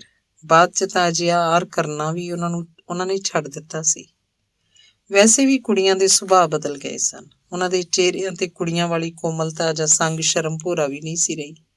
ਉਹ ਗਲੀ ਚੋਂ ਲੰਘਦੇ ਟੱਪਦੇ ਹਰ ਮਰਦ ਤੀਵੀਂ ਵੱਲ ਅਜੀਬ ਜੀਆਂ ਨਜ਼ਰਾਂ ਨਾਲ ਵੇਖਦੀਆਂ। ਉਹਨਾਂ ਨਜ਼ਰਾਂ 'ਚ ਇੱਕ ਰੀਝ ਹੁੰਦੀ, ਇੱਕ ਹਸਰਤ ਹੁੰਦੀ। ਇਹਨਾਂ ਨਜ਼ਰਾਂ 'ਚ ਖਰਾਬੀ ਵਾਲੀ ਕੋਈ ਗੱਲ ਨਾ ਹੁੰਦੀ। ਮੁਹੱਲੇ 'ਚ ਜਾਂ ਇਸ ਤੋਂ ਬਾਹਰ ਵੀ ਜੇਕਰ ਕੋਈ ਵਿਆਹ ਸ਼ਾਦੀ ਦਾ ਆਯੋਜਨ ਹੁੰਦਾ ਤੇ ਤਿੰਨੇ ਭੈਣਾਂ ਬਣਦਾ ਫੱਬਦਾ ਹਾਰ ਸ਼ਿੰਗਾਰ ਵੀ ਕਰਕੇ ਜਾਂਦੀਆਂ। ਦੇਖਣ ਵਾਲੇ ਮੁਸਕਰਾਉਂਦੇ ਵੀ, ਪਰ ਉਹ ਪਰਵਾਹ ਨਾ ਮੰਨਦੀਆਂ, ਸਗੋਂ ਘੂਰ ਕੇ ਡਰਾ ਹੀ ਦਿੰਦੀਆਂ। ਕ੍ਰਿਸ਼ਨਾ ਤਾਂ ਇਹਨਾਂ ਸਮਾਗਮਾਂ ਤੇ ਬਿਨਾਂ ਬੁਲਾਏ ਵੀ ਚਲੀ ਜਾਂਦੀ ਸੀ ਤੇ ਫੋਟੋਗ੍ਰਾਫਰ ਤੇ ਜ਼ੋਰ ਪਾ ਕੇ ਇੱਕ ਅੱਧੀ ਫੋਟੋ ਵੀ ਕਰਵਾ ਲੈਂਦੀ ਸੀ। ਉਹ ਹਰੇਕ ਨਿੱਕ ਸੁੱਕ ਵੇਚਣ ਵਾਲੇ ਜਾਂ ਰੇਹੜੀ ਵਾਲੇ ਨੂੰ ਆਪਣੇ ਬਾਰ ਅੱਗੇ ਰੋਕ ਲੈਂਦੀਆਂ। ਖਰੀਦਣਾ ਕੁਝ ਵੀ ਨਾ ਹੁੰਦਾ, ਪਰ ਭਾਅ ਹਰ ਇੱਕ ਚੀਜ਼ ਦਾ ਮੁਕਾਉਣ ਲੱਗ ਪੈਂਦੀਆਂ। ਛੋਟੀ ਨੀਨਾ ਇਹਨਾਂ ਗੱਲਾਂ 'ਚ ਬਹੁਤੀ ਦਿਲਚਸਪੀ ਨਹੀਂ ਸੀ ਲੈਂਦੀ, ਪਰ ਵੱਡੀਆਂ ਨੂੰ ਬਹੁਤਾ ਰੋਕਦੀ ਟੋਕਦੀ ਨਹੀਂ ਸੀ। ਲੜਾਈ ਦੇ ਮੌਕੇ ਤਾਂ ਉਹਨਾਂ ਦਾ ਪੂਰਾ ਸਾਥ ਦਿੰਦੀ ਸੀ। ਕੁਲਫੀਆਂ ਵਾਲਾ ਆਉਂਦਾ, ਕ੍ਰਿਸ਼ਨਾ ਉਹਨਾਂ ਤੋਂ ਕੁਲਫੀ ਲੈ ਲੈਂਦੀ। ਵੀਰੇ ਹੁਣੇ ਲਿਆ ਦਿੰਦੀ ਆ ਪੈਸੇ, ਕਹਿ ਕੇ ਅੰਦਰ ਚਲੀ ਜਾਂਦੀ। ਥੋੜੇ ਚਿਰ ਬਾਅਦ ਕੱਲਾ ਡੱਕਾ ਹੀ ਲੈ ਕੇ ਬਾਹਰ ਆ ਜਾਂਦੀ। ਡੱਕੇ ਨੂੰ ਕੁਲਫੀ ਵਾਲੇ ਵੱਲ ਵਗਾ ਕੇ ਮਾਰਦੀ, ਪੂਰੇ ਗੁੱਸੇ ਨਾਲ ਬੋਲਦੀ, ਇਹ ਕੋਈ ਕੁਲਫੀ ਸੀ? ਬਿਲਕੁਲ ਹੀ ਬੇਸਵਾਦੀ। ਜਾਂ ਦੌੜ ਜਾ, ਮੈਂ ਨਹੀਂ ਦਿੰਦੀ ਪੈਸੇ। ਹੱਕਾ ਬੱਕਾ ਹੋਇਆ ਕੁਲਫੀ ਵਾਲਾ ਅੱਗੇ ਚਲਾ ਜਾਂਦਾ। ਤਰਸੇਮ ਚੰਦ ਕੁੜੀਆਂ ਨੂੰ ਖਿੱਚ ਕੇ ਅੰਦਰ ਲਿਜਾਂਦਾ, ਪਰ ਉਹ ਤਾਂ ਕਿਸੇ ਦੇ ਵੀ ਆਖੇ ਨਹੀਂ ਸੀ ਲੱਗਦੀਆਂ। ਲੋਕ ਉਹਨਾਂ ਨੂੰ ਕਮਲੀਆਂ ਕਹਿਣ ਲੱਗੇ ਸਨ। ਉਹਨਾਂ ਅਨੁਸਾਰ ਇਸ ਕਮਲੇ ਟੱਬਰ ਕਾਰਨ ਸਾਰੀ ਗਲੀ ਹੀ ਨਹੀਂ, ਸਗੋਂ ਮੁਹੱਲੇ ਦਾ ਸੱਤਿਆਨਾਸ ਹੋ ਗਿਆ ਸੀ। ਘਰੇ ਭੰਗ ਭੁੱਜਦੀ ਸੀ ਤੇ ਸ਼ੌਕ ਸਰਦਾਰਾਂ ਵਾਲੇ। ਭਲਾ ਇੰਨੇ ਸਾਰੇ ਕਤੀੜਖਾਨੇ ਦੇ ਆਖਿਰ ਕੀ ਅਰਥ? ਰਾਜੂ ਤੇ ਗੱਗੂ ਦੀ ਤਾਂ ਜਿਵੇਂ ਜਾਨ 'ਚ ਜਾਨ ਸੀ। ਕੁੱਤੇ ਦੇ ਪਟੇ 'ਚ ਜ਼ੰਜੀਰੀ ਪਾ ਕੇ ਉਹ ਹਰ ਰੋਜ਼ ਸ਼ਾਮੀ ਆਪਣੇ ਇਸ ਦੋਸਤ ਨਾਲ ਸੈਰ ਕਰਨ ਜਾਂਦਾ। ਵੈਸੇ ਵੀ ਉਹਦੀ ਤਬੀਅਤ ਜ਼ਿਆਦਾ ਖਰਾਬ ਰਹਿਣ ਲੱਗੀ ਸੀ। ਉਹ ਦਫ਼ਤਰ ਤੋਂ ਵੀ ਛੁੱਟੀ ਲਈ ਰੱਖਦਾ। ਭੈਣਾਂ ਵਿੱਚ ਉਹਦਾ ਸਭ ਤੋਂ ਜ਼ਿਆਦਾ ਮੋਹ ਨੀਨਾ ਨਾਲ ਸੀ। ਵੱਡੀਆਂ ਦੋਵਾਂ ਦੇ ਸੁਭਾਅ ਅਸੰਤੁਲਿਤ ਵੀ ਤਾਂ ਹੋ ਗਏ ਸਨ। ਉਹ ਲੋੜੋਂ ਵੱਧ ਬੋਲਦੀਆਂ ਤੇ ਆਪਸ 'ਚ ਲੜਦੀਆਂ ਝਗੜਦੀਆਂ ਰਹਿੰਦੀਆਂ ਸੀ। ਕ੍ਰਿਸ਼ਨਾ ਨੇ ਤਾਂ ਇੱਕ ਦਿਨ ਹੱਦ ਹੀ ਕਰਤੀ ਸੀ। ਉਹਨੇ ਡੈਡੀ ਨੂੰ ਅਜਿਹਾ ਧੱਕਾ ਮਾਰਿਆ ਕਿ ਉਹ ਬੇਹੋਸ਼ ਹੀ ਹੋ ਗਿਆ ਸੀ। ਤੇਰਾ ਦਿਮਾਗ ਤਾਂ ਨਹੀਂ ਖਰਾਬ ਹੋ ਗਿਆ? ਕ੍ਰਿਸ਼ਨਾ ਦੇ ਦਿਮਾਗ ਦੀ ਖਰਾਬੀ ਦਾ ਪਤਾ ਹੁੰਦਿਆਂ ਹੋਇਆਂ ਵੀ ਰਾਜਕੁਮਾਰ ਨੇ ਭੈਣ ਨੂੰ ਥੱਪੜ ਜੜ ਦਿੱਤਾ ਸੀ। ਸੀਮਾ ਵੀ ਚੀਖ ਕੇ ਬੋਲਣ ਲੱਗੀ ਸੀ, ਪਰ ਨੀਨਾ ਨੇ ਡੈਡੀ ਨੂੰ ਸੰਭਾਲ ਲਿਆ ਸੀ। ਉਸ ਦਿਨ ਸਾਰਾ ਦਿਨ ਕ੍ਰਿਸ਼ਨਾ ਕਿਸੇ ਨਾਲ ਵੀ ਨਹੀਂ ਸੀ ਬੋਲੀ, ਬਸ ਸਾਰਿਆਂ ਵੱਲ ਘੂਰ ਕੇ ਵੇਖਦੀ ਰਹੀ ਸੀ। ਗਲੀ ਵਾਲਿਆਂ ਵਾਸਤੇ ਇਹ ਪਰਿਵਾਰ ਮਨੋਰੰਜਨ ਦਾ ਸਾਧਨ ਬਣ ਗਿਆ ਸੀ। ਕਮਲੀਆਂ ਦਾ ਮਾਸਟਰਾਂ ਦੇ ਘਰ ਆਉਣ ਜਾਣ ਹੋ ਜਾਣ ਕਰਕੇ ਗਲੀ ਵਾਲੇ ਹਰਜੀਤ ਤੇ ਬਲਜੀਤ ਨੂੰ ਵੀ ਚੰਗਾ ਨਾ ਸਮਝਦੇ। ਰਮਨ ਤੇ ਕਾਂਚੀ ਵੀ ਜੇਕਰ ਬਾਹਰ ਨਿਕਲਦੇ ਤਾਂ ਗਲੀ ਦੇ ਜਵਾਕ ਉਹਨਾਂ ਨੂੰ ਤੰਗ ਕਰਨ ਲੱਗਦੇ। ਹਰਸ਼ਰਨ ਦੇ ਮੁੰਡੇ ਤਾਂ ਆਪਣੀ ਆਕੜ 'ਚ ਰਹਿੰਦੇ।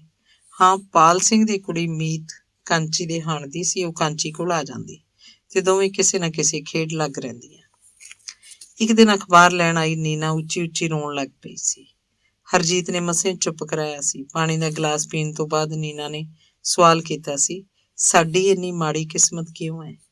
ਅਸੀਂ ਆਖਰ ਕੀ ਪਾਪ ਕੀਤਾ ਸੀ ਕਿ ਰੱਬ ਨੇ ਸਾਨੂੰ ਇੰਨੀ ਵੱਡੀ ਸਜ਼ਾ ਦਿੱਤੀ? ਹਰਜੀਤ ਨੇ ਬਹੁਤ ਹੀ ਠਰਮੇ ਨਾਲ ਜਵਾਬ ਦਿੱਤਾ ਸੀ, ਨੀਨਾ, ਇਹਦੇ ਵਿੱਚ ਕਿਸਮਤ ਵਾਲੀ ਕੋਈ ਗੱਲ ਨਹੀਂ ਹੁੰਦੀ, ਨਾ ਹੀ ਰੱਬ ਕਿਸੇ ਨਾਲ ਅਨਿਆਂ ਕਰਦਾ ਹੁੰਦਾ ਹੈ। ਇਹ ਤਾਂ ਹਾਲਾਤ ਹੁੰਦੇ ਹੈ ਜਿਨ੍ਹਾਂ ਦੇ ਹੱਥ ਆਦਮੀ ਖਿਡੌਣੇ ਵਾਂਗ ਹੈ। ਕੁਝ ਦੇਰ ਰੁਕ ਕੇ ਹਰਜੀਤ ਨੇ ਕਿਹਾ ਸੀ, ਲੋਕਾਂ ਨੇ ਮੂੰਹ ਹੀ ਇੰਨੇ ਖੋਲ ਰੱਖੇ ਹੈ, ਗਰੀਬ ਆਦਮੀ ਵਿਚਾਰਾ ਕੀ ਕਰੇ? ਫਿਰ ਸਾਰੇ ਇਹਨਾਂ ਵਰਗੇ ਤਾਂ ਨਹੀਂ ਨਾ? ਹਰਜੀਤ ਦਾ ਇਹਨਾਂ ਤੋਂ ਭਾਵ ਉਹਦਾ ਪਤੀ ਬਲਜੀਤ ਸੀ, ਜਿਹਦੀ ਆਪਣੀ ਤੇ ਪਰਿਵਾਰ ਦੀ ਕੋਈ ਮੰਗ ਹੀ ਨਹੀਂ ਸੀ। ਬਲਜੀਤ ਵਰਗੇ ਹੋਰ ਵੀ ਬਥੇਰੇ ਹੋਣਗੇ, ਪਰ ਹਰਜੀਤ ਸ਼ਾਇਦ ਜ਼ਿਆਦਾਤਰ ਲੋਕਾਂ ਦੀ ਮਾਨਸਿਕਤਾ ਜਾਂ ਲਾਲਚ ਦੀ ਗੱਲ ਹੀ ਕਰ ਰਹੀ ਸੀ। ਫਿਰ ਉਹਨੇ ਨੀਨਾ ਨੂੰ ਇੱਕ ਮਿਸਾਲ ਦੇ ਕੇ ਸਮਝਾਇਆ ਸੀ। ਜਿਹੜੀ ਪ੍ਰਾਈਵੇਟ ਅਕੈਡਮੀ 'ਚ ਵਿਆਹ ਤੋਂ ਪਹਿਲਾਂ ਬਲਜੀਤ ਪੜ੍ਹਾਇਆ ਕਰਦਾ ਸੀ, ਉਹਦੇ ਮਾਲਕ ਪ੍ਰਿੰਸੀਪਲ ਦਾ ਵਿਆਹ ਉਸ ਸਮੇਂ ਹੋਇਆ ਸੀ ਜਦ ਉਹਨੇ ਬੇਅੰਤ ਧਨ ਕਮਾ ਲਿਆ ਸੀ। ਫਿਰ ਕੁੜੀ ਵੀ ਚੰਡੀਗੜ੍ਹ ਦੀ ਸੀ। ਪ੍ਰਿੰਸੀਪਲ ਹੋਰੀ 3 ਭਰਾ ਤੇ 2 ਭੈਣਾਂ ਸੀ। ਦੋਹਾਂ ਭੈਣਾਂ ਨੇ MA B.Ed ਕੀਤੀ ਹੋਈ ਸੀ, ਬੇਹੱਦ ਖੂਬਸੂਰਤ ਸਨ। ਪ੍ਰਿੰਸੀਪਲ ਦੇ ਦੋਵੇਂ ਛੋਟੇ ਭਰਾ ਵੀ ਸੁੰਦਰ ਦਿੱਖ ਵਾਲੇ ਨੌਜਵਾਨ ਸਨ। ਸ਼ਾਦੀ ਤੋਂ ਅਗਲੇ ਦਿਨ ਬਹੁਤ ਵਧੀਆ ਪਾਰਟੀ ਦਿੱਤੀ ਗਈ ਸੀ। ਇਹਨਾਂ ਆਡੰਬਰ ਕਰਨ ਦੇ ਬਾਵਜੂਦ ਵੀ ਇਹ ਸ਼ਾਦੀ 6 ਮਹੀਨੇ ਦੇ ਅੰਦਰ ਅੰਦਰ ਤਲਾਕ 'ਚ ਬਦਲ ਗਈ ਸੀ। ਕੁੜੀਆਂ ਨੂੰ ਤੇ ਦਿਓਰਾਂ ਨੂੰ ਭਾਬੀ ਪਸੰਦ ਹੀ ਨਹੀਂ ਸੀ ਆਈ। ਸ਼ਿਕਾਇਤ ਸੀ ਕਿ ਕੁੜੀ ਦੇ ਤਾਂ ਮੁੱਛਾਂ ਸਨ, ਕੰਨਾਂ ਤੋਂ ਵੀ ਥੱਲੇ ਤੱਕ ਵਾਲ ਸਨ। ਉਹ ਤਲਾਕ ਤਾਂ ਕੀ ਹੋਇਆ, ਇਹੋ ਜਿਹੀ ਅੱਲ ਪਈ ਕਿ ਮੁੜ ਕੇ ਕਿਸੇ ਦਾ ਵੀ ਵਿਆਹ ਨਾ ਹੋ ਸਕਿਆ।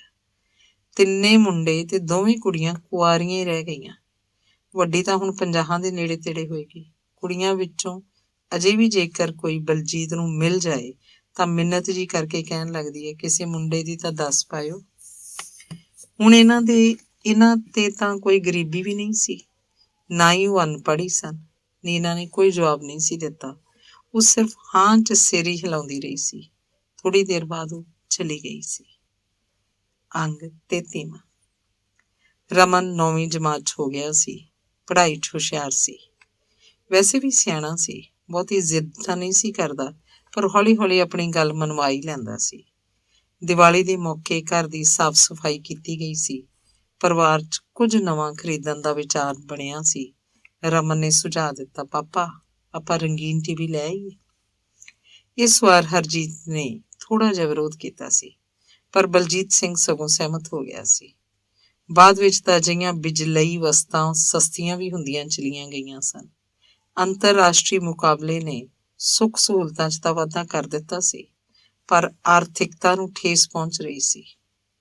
ਮਾਸਟਰ ਬਲਜੀਤ ਸਿੰਘ ਖੁਦ ਵੀ ਚੰਗਾ ਰੰਗਾਂ ਸੁਗੰਧਾਂ 'ਚ ਵਿਚਰਨ ਵਾਲਾ ਆਦਮੀ ਸੀ, ਸੋ ਬੱਚਿਆਂ ਨੂੰ ਵੀ ਕਾਲੇ ਚਿੱਟੇ ਯੁੱਗ 'ਚੋਂ ਕੱਢ ਕੇ ਰੰਗੀਨ ਸੰਸਾਰ ਦਾ ਮਜ਼ਾ ਦੇਣਾ ਹੀ ਚਾਹੀਦਾ ਹੈ। ਇਸ ਤਰ੍ਹਾਂ ਉਹਨੇ ਰੰਗੀਨ ਟੈਲੀਵਿਜ਼ਨ ਤੇ ਉਸ ਸਮੇਂ ਪੂਰੇ 16,000 ਰੁਪਏ ਖਰਚ ਕਰ ਦਿੱਤੇ ਸਨ। TV ਨੂੰ ਰਿਕਸ਼ੇ ਤੇ ਰਖਵਾ ਕੇ ਘਰੇ ਰਮਨ ਹੀ ਲੈ ਕੇ ਆਇਆ ਸੀ। ਜਦ ਰਿਕਸ਼ਾ ਹਰਬੰਸ ਸਿੰਘ ਦੇ ਬਾਰ ਅੱਗੇੋਂ ਲੰਘਿਆ ਤਾਂ ਉਹਨੇ ਮੁਖੌਲ ਵਜੋਂ ਪੁੱਛਿਆ, ਓਏ ਕੀ ਲੱਦੀ ਫਿਰਦਾ ਮੁੰਡਿਆ? ਅੰਕਲ TV ਹੈ।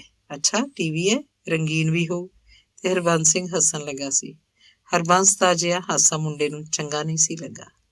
ਉਹਨੇ ਆਪਣੀ ਮੰਮੀ ਕੋਲ ਇਹਦੀ ਸ਼ਿਕਾਇਤ ਵੀ ਕੀਤੀ ਸੀ। ਹਰਜੀਤ ਨੇ ਜਦ ਇਹ ਕਿਹਾ ਸੀ ਕਿ ਇਸ ਬੁੱਚੀ ਜੀ ਦਾੜੇ ਵਾਲੇ ਨੂੰ ਅੱਜ ਕੱਲ੍ਹ ਬਾਹਲੀ ਅੱਗ ਲੱਗੀ ਫਿਰਦੀ ਹੈ, ਤਾਂ ਬੁੱਚੀ ਸ਼ਬਦ ਸੁਣ ਕੇ ਰਮਨ ਵੀ ਖੂਬ ਹੱਸਣ ਲੱਗਾ ਸੀ। ਬਲਜੀਤ ਸਿੰਘ ਨੂੰ ਹੈਰਾਨੀ ਇਸ ਗੱਲ ਦੀ ਹੋਈ ਸੀ ਕਿ ਅਗਲੇ ਦਿਨ ਗਲੀ ਦੀਆਂ ਕਿੰਨੀਆਂ ਹੀ ਜਨਾਨੀਆਂ ਹਰਜੀਤ ਨੂੰ ਵਧਾਈ ਦੇਣ ਆ ਪਹੁੰਚੀਆਂ ਸਨ। ਇਹਦੇ 'ਚ ਭਲਾ ਵਧਾਈ ਵਾਲੀ ਕਿਹੜੀ ਗੱਲ ਹੈ?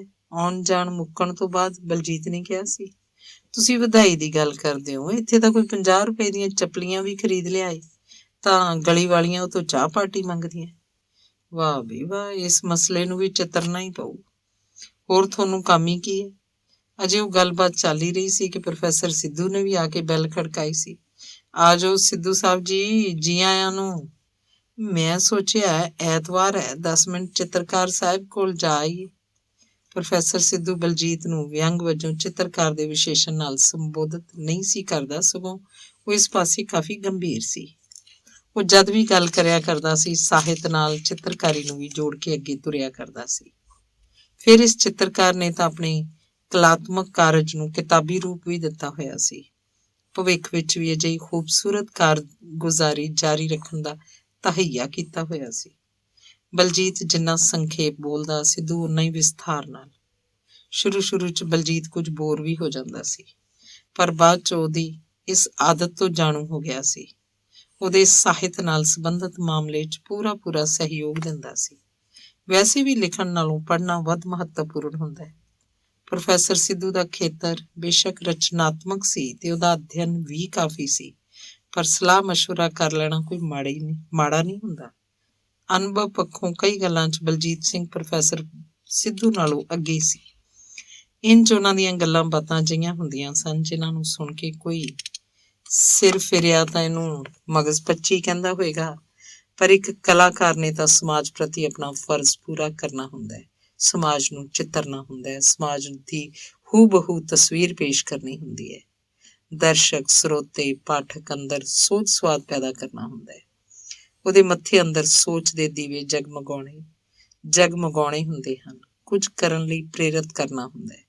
ਸੰਸਾਰ 'ਚ ਬੇਸ਼ੱਕ ਕੁਝ ਵੀ ਨਵਾਂ ਨਹੀਂ ਹੁੰਦਾ, ਸਿਰਫ ਪੇਸ਼ਕਰਤਾ ਦਾ ਢੰਗ ਹੀ ਨਵਾਂ ਹੁੰਦਾ ਹੈ ਤੇ ਹੋਣਾ ਚਾਹੀਦਾ ਹੈ। ਇਸੇ ਵਿੱਚ ਹੀ ਸਫਲਤਾ ਦਾ ਰਾਜ਼ ਹੁੰਦਾ ਹੈ। ਹੋਰ ਸੁਣਾਓ, ਕਿਵੇਂ ਚੱਲਦੀ ਹੈ ਅੱਜ ਕੱਲ੍ਹ ਚਿੱਤਰਕਾਰੀ? ਕਿਰਾਏ ਦੇ ਦਿਨਾਂ ਨਾਲੋਂ ਤਾਂ ਸਗੋਂ ਘਟ ਗਈ ਹੈ। ਕੁਝ ਸਕੂਲ ਦੇ ਕੰਮ ਵੀ ਵੱਧ ਗਏ ਹੈ। ਪ੍ਰਿੰਸੀਪਲ ਵੀ ਸੇਵਾ ਮੁਕਤ ਹੋ ਗਿਆ ਹੈ। ਉਹ ਆਦਮੀ ਬਹੁਤ ਚੰਗਾ ਸੀ, ਉਤਸ਼ਾਹਤ ਕਰਦਾ ਰਹਿੰਦਾ ਸੀ। ਹੁਣ ਵਾਲਾ ਤਾਂ ਬਸ ਚਿੱਤਰਕਾਰੀ ਦੇ ਰੁਝੇਵਿਆਂ ਦੀ ਗੱਲ ਕਰਦਾ ਬਲਜੀਤ ਸਿੰਘ ਵਰਤਮਾਨ ਕਾਰਜਕਾਰੀ ਪ੍ਰਿੰਸੀਪਲ ਬਾਰੇ ਬਹੁਤ ਕੁਝ ਕਹਿਣਾ ਚਾਹੁੰਦਾ ਸੀ, ਪਰ ਸਿਰਫ ਬਸ ਕਹਿ ਕੇ ਫਿਲਹਾਲ ਉਹ ਬਸ ਕਰ ਗਿਆ ਸੀ। ਤੁਸੀਂ ਸੁਣਾਓ, ਕਿਵੇਂ ਚੱਲਦਾ ਹੈ ਆਲੋਚਨਾ ਦਾ ਕੰਮ? ਬਲਜੀਤ ਨੇ ਪ੍ਰੋਫੈਸਰ ਸਿੱਧੂ ਨੂੰ ਪੁੱਛ ਲਿਆ ਸੀ। ਨਾਲ ਹੀ ਹੱਸਦਿਆਂ ਕਿਹਾ ਸੀ, ਕਦੇ ਸਾਡੀ ਵੀ ਕਰ ਦਿਆ ਕਰੋ ਆਲੋਚਨਾ। ਸਿੱਧੂ ਵੀ ਹੱਸਣ ਲੱਗ ਪਿਆ ਸੀ। ਫਿਰ ਬਲਜੀਤ ਹੀ ਕਹਿਣ ਲੱਗਾ ਸੀ, ਅੱਜ ਕੱਲ੍ਹ ਸਗੋਂ ਵਿਸ਼ੇ ਬਾਹਲੇ ਆਉਂਦੇ ਆ ਦਿਮਾਗ 'ਚ, ਪਰ ਵਕਤ ਘੱਟ ਮਿਲਦਾ ਹੈ। ਬੱਚੇ ਵੀ ਵੱਡੇ ਹੋ ਗਏ ਹੈ। ਫਿਰ ਵੀ ਅੱਤਵਾਦ, ਹਿੰਦੂ ਸਿੱਖ ਏਕਤਾ, ਨਸਲੀ ਦੰਗੇ, ਧਾਰਮਿਕ ਪਖੰਡ ਜਾਂ ਦੰਭ ਆਦਿ ਵਿਸ਼ਿਆਂ ਨੂੰ ਵਾਹਵਾ ਚਿਤਰਿਆ ਜਾ ਸਕਦਾ ਹੈ। ਬਲਬੀਰ ਕਾਲੋਨੀ ਦਾ ਵੀ ਤਿਆਰ ਕੀਤਾ ਕੋਈ ਚਿੱਤਰ? ਕਾਲੋਨੀ ਦੀਆਂ ਸਮੱਸਿਆਵਾਂ ਬਲਜੀਤ ਸਿੰਘ ਅਕਸਰ ਹੀ ਪ੍ਰੋਫੈਸਰ ਸਿੱਧੂ ਨਾਲ ਸਾਂਝੀਆਂ ਕਰਦਾ ਰਹਿੰਦਾ ਸੀ। ਉਹਦਾ ਅਜਿਹਾ ਸਵਾਲ ਕਰਨਾ ਸੁਭਾਵਕ ਸੀ। ਇਹ ਤਾਂ ਆਪਣੇ ਆਪ 'ਚ ਹੀ ਇੱਕ ਚਿੱਤਰ ਬਣ ਗਈ ਹੈ। ਇਹਨੂੰ ਕਾਗਜ਼ ਤੇ ਫਿਰ ਵੀ ਪ੍ਰੋਫੈਸਰ ਸਿੱਧੂ ਨੇ ਵਿੱਚੋਂ ਹੀ ਟੋਕ ਦਿੱਤਾ ਸੀ। ਕਰਾਂਗੇ ਕੋਸ਼ਿਸ਼। ਦੇਖੋ ਬਲਜੀਤ ਸਿੰਘ ਜੀ, ਸਮਾਜ ਹਮੇਸ਼ਾ ਸਰਲ ਤੋਂ ਗੁੰਝਲਦਾਰ ਹੋਣ ਵੱਲ ਆਪਣਾ ਝੁਕਾਅ ਰੱਖਦਾ ਜਾਂ ਵਿਕਾਸ ਕਰਦਾ ਰਹਿੰਦਾ ਹੈ, ਬਿਲਕੁਲ ਪਾਣੀ ਦੀ ਤਰ੍ਹਾਂ। ਜਿਵੇਂ ਪਾਣੀ ਉਚਾਈ ਤੋਂ ਨਿਵਾਨ ਵੱਲ ਆਉਂਦਾ ਹੈ ਤੇ ਇਕੱਠਾ ਹੋ ਕੇ ਡੂੰਘਾਈ ਗ੍ਰਹਿਣ ਕਰ ਲੈਂਦਾ ਹੈ। ਜਿੱਥੇ ਡੂੰਘਾਈ ਹੁੰਦੀ ਹੈ ਉੱਥੇ ਓਹਲਾ ਵੀ ਜ਼ਰੂਰੀ ਹੁੰਦਾ ਹੈ। ਦੂਜੇ ਪਾਸੇ ਉਚਾਈ ਸਪਸ਼ਟ ਨਜ਼ਰ ਆ ਜਾਂਦੀ ਹੈ। ਪ੍ਰੋਫੈਸਰ ਸਿੱਧੂ ਆਪਣੇ ਸੁਭਾਅ ਅਨੁਸਾਰ ਗੱਲ ਲੰਮੀ ਕਰ ਵੀ ਲੈਂਦਾ ਹੈ, ਪਰ ਬਲਜੀਤ ਨੇ ਕਹਿਣਾ ਸ਼ੁਰੂ ਕੀਤਾ ਸੀ, ਇਸ ਗਹਿਰਾਈ ਦੇ ਵੀ ਦੋ ਅਰਥ ਹੁੰਦੇ ਹੈ, ਇੱਕ ਢਾਊ ਤੇ ਦੂਜਾ ਉਸਾਰੂ। ਉਸਾਰੂ ਅਰਥਾਂ ਵਾਲੀ ਡੂੰਘਾਈ 'ਚ ਕੋਈ ਓਹਲਾ ਨਹੀਂ ਹੁੰਦਾ। ਫੇਰ ਵੀ ਸਿੱਧੂ ਨੇ ਜਵਾਬ ਦਿੱਤਾ, ਆਦਮੀ ਵਿਚਲਾ ਹੰਕਾਰ, ਉਸ ਅੰਦਰਲੀ ਸੰਵੇਦਨਸ਼ੀਲਤਾ ਦੀ ਘਾਟ, ਆਪ ਤੋਂ ਵੱਡੇ ਜਾਂ ਉੱਚੇ ਨੂੰ ਨਿੰਦਣ ਦੀ ਰੁਚੀ, ਸਮਾਜਿਕ ਵਿਕਾਸ ਦੇ ਰਾਹ 'ਚ ਰੋੜਾ ਬਣ ਜਾਂਦੀ ਹੈ। ਤੁਸੀਂ ਦੇਖਿਆ ਸੀ ਪਿਛਲੇ ਰੂਬਰੂ ਪ੍ਰੋਗਰਾਮ ਵੇਲੇ ਉਹ ਤੁਕਾਂ ਨਾਲ ਤੁਕਾਂ ਜੋੜਨ ਵਾਲਾ ਦਰਦੀ ਸਾਹਿਬ ਕਿਵੇਂ ਤੁਹਾਡੇ ਇੱਕ ਚਿੱਤਰ ਨੂੰ ਨਿੰਦਣ ਲੱਗ ਪਿਆ ਸੀ, ਅਖੇ ਇਹਦੇ 'ਚ ਅਸ਼ਲੀਲਤਾ ਦਿਖਾਈ ਗਈ ਹੈ। ਇਹਨਾਂ ਲੋਕਾਂ ਨੂੰ ਅਸ਼ਲੀਲਤਾ ਦੇ ਅਰਥ ਹੀ ਨਹੀਂ ਆਉਂਦੇ, ਬਲਜੀਤ ਸਿੰਘ ਨੇ ਜਵਾਬ ਵਿੱਚ ਕਿਹਾ ਸੀ। ਇਹਨਾਂ ਲੋਕਾਂ ਹਰਜੀਤ ਨੇ ਪਹਿਲਾਂ ਤਾਂ ਕਾਂਚੀ ਦੇ ਹੱਥ ਸੇਬ ਕੱਟ ਕੇ ਭੇਜ ਦਿੱਤੇ ਤੇ ਫਿਰ ਚਾਹ ਵੀ ਫੜ ਆ ਗਈ ਸੀ। ਮੈਂ ਤਾਂ ਪੜ੍ਹਾਉਂਦਿਆਂ ਹੋਇਆਂ ਅਕਸਰ ਇਹ ਗੱਲ ਆਪਣੇ ਵਿਦਿਆਰਥੀਆਂ ਨੂੰ ਦੱਸਿਆ ਕਰਦਾ। ਪ੍ਰੋਫੈਸਰ ਸਿੱਧੂ ਨੇ ਕਿਹਾ ਕਿ ਨਾ ਤਾਂ ਮੰਜੇ ਦੇ ਪਾਵਿਆਂ ਜਾਂ ਬਾਹੀਆਂ 'ਚ ਨੁਕਸ ਹੁੰਦਾ ਹੈ, ਨਾ ਹੀ ਵਾਣ 'ਚ। ਨੁਕਸ ਇਹਨਾਂ ਨੂੰ ਬੁਣਨ ਵਾਲੇ ਹੱਥਾਂ 'ਚ ਹੁੰਦਾ ਹੈ।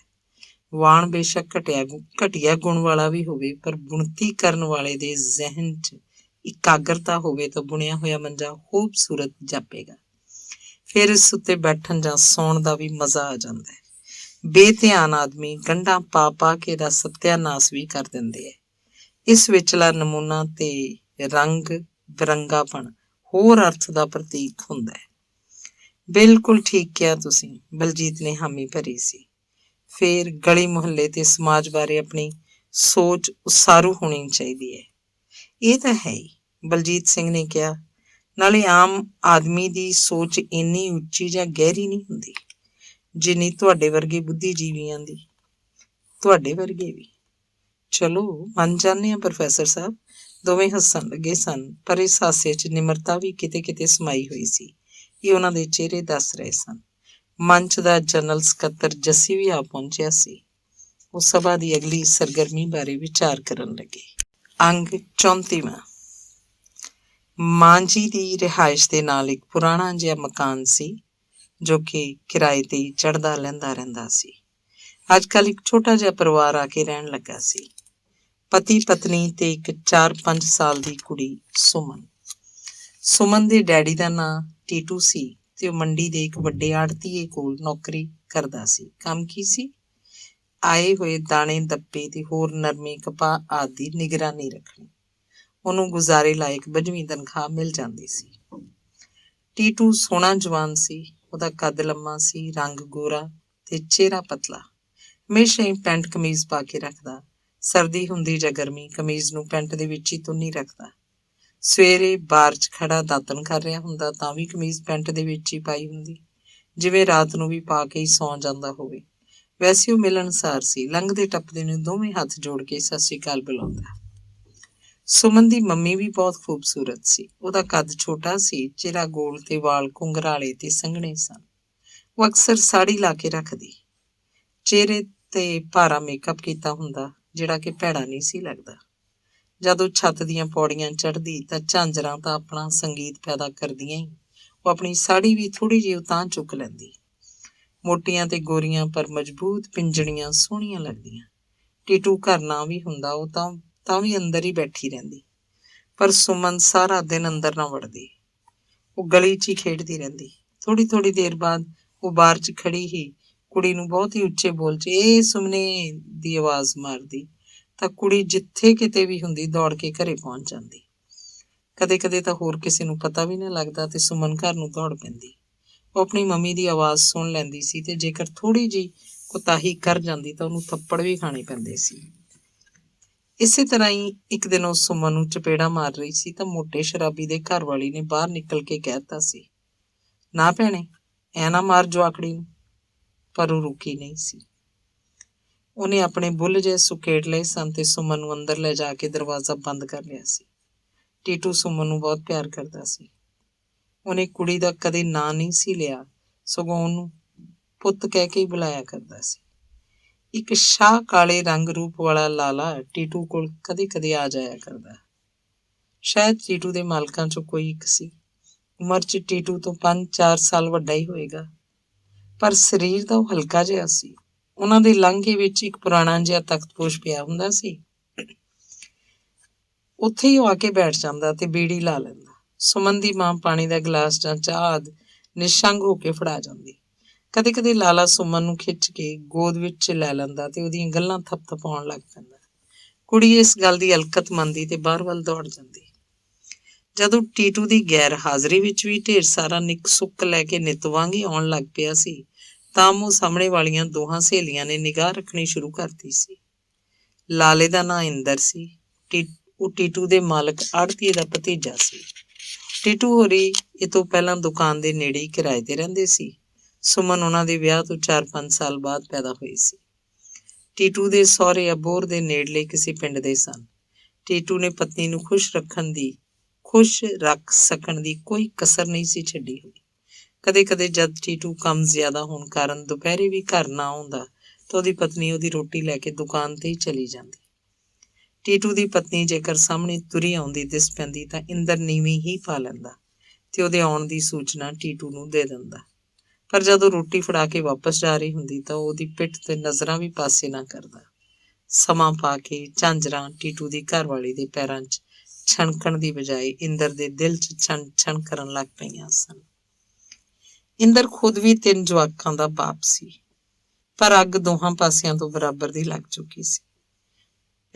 ਪੈਸੇ ਟੀਟੂ ਨੂੰ ਚੰਗੇ ਮਿਲਦੇ ਸਨ, ਸੋ ਉਹਨੇ ਉੱਥੇ ਨੇੜੇ 1-2 ਥਾਵਾਂ ਬਦਲਣ ਤੋਂ ਬਾਅਦ ਹੀ ਬਲਬੀਰ ਕਾਲੋਨੀ ਵੱਲ ਮੂੰਹ ਕੀਤਾ ਸੀ। ਪਰ ਇੰਦਰ ਨੇ ਖਹਿੜਾ ਨਹੀਂ ਸੀ ਛੱਡਿਆ, ਜਾਂ ਫਿਰ ਸੁਮਨ ਦੀ ਮੰਮੀ ਹੀ ਪਾਗਲ ਹੋ ਗਈ ਸੀ, ਜਿਹੜੀ ਟੀਟੂ ਦੇ ਸਮਝਾਉਣ, ਝਿੜਕਣ ਜਾਂ ਕੁੱਟਮਾਰ ਕਰਨ ਤੇ ਵੀ ਬਾਜ਼ ਨਹੀਂ ਸੀ ਆਈ। ਟੀਟੂ ਨੇ ਆਖਰ ਹਾਰ ਮੰਨ ਲਈ ਸੀ। ਇੱਕ ਵਾਰੀ ਅਜਿਹਾ ਜਾਪਣ ਵੀ ਲੱਗ ਪਿਆ ਸੀ ਕਿ ਇੰਦਰ ਸ਼ਾਇਦ ਇੱਧਰ ਨਾ ਆਇਆ ਕਰੇ, ਪਰ ਨਹੀਂ, ਅਜਿਹਾ ਨਹੀਂ ਸੀ ਹੋਇਆ, ਸਗੋਂ ਕੰਮ ਵੱਧ ਗਿਆ ਸੀ। ਇੰਦਰ ਤਖਤਪੋਸ਼ ਤੇ ਬੈਠਾ ਹੁੰਦਾ ਤਾਂ ਸੁਮਨ ਦੀ ਮੰਮੀ ਆਪਣਾ ਇੱਕ ਪੈਰ ਤਖਤਪੋਸ਼ ਤੇ ਰੱਖ ਕੇ ਖੜ ਜਾਂਦੀ, ਸਾੜੀ ਉੱਚੀ ਚੁੱਕ ਕੇ ਲੱਤਾਂ ਖੁਰਕਣ ਲੱਗਦੀ। ਕਦੇ ਕਦੇ ਇੰਦਰ ਵੀ ਇਸ ਕੰਮ 'ਚ ਉਹਦੀ ਮਦਦ ਕਰਦਾ। ਇਸ ਤੋਂ ਬਾਅਦ ਉਹ ਪਿਛਲੇ ਕਮਰੇ 'ਚ ਚਲੇ ਜਾਂਦੇ। ਮੋਟੇ ਸ਼ਰਾਬੀ ਦੇ ਘਰ ਵਾਲੀ ਆਪਣੇ ਬਾਹਰਲੇ ਦਰਵਾਜ਼ੇ ਪਿੱਛੇ ਖੜੀ ਇੱਕ ਮੋਰੇ ਵਿੱਚੋਂ ਸਭ ਕੁਝ ਦੇਖ ਲੈਂਦੀ ਸੀ। ਬੇਸ਼ੱਕ ਪਿਛਲੇ ਅੰਦਰ ਹਨੇਰਾ ਹੋਣ ਕਾਰਨ ਕੁਝ ਨਜ਼ਰ ਨਹੀਂ ਸੀ ਆਇਆ ਕਰਦਾ, ਪਰ ਬਾਹਰ ਆ ਕੇ ਉਹ ਮਾਣੀ ਨੂੰ ਇਹੋ ਹੀ ਕਿਹਾ ਕਰਦੀ, ਅੰਦਰ ਸਾਰਾ ਕੁਝ ਹੀ ਨਜ਼ਰ ਆਈ ਜਾਂਦਾ ਸੀ।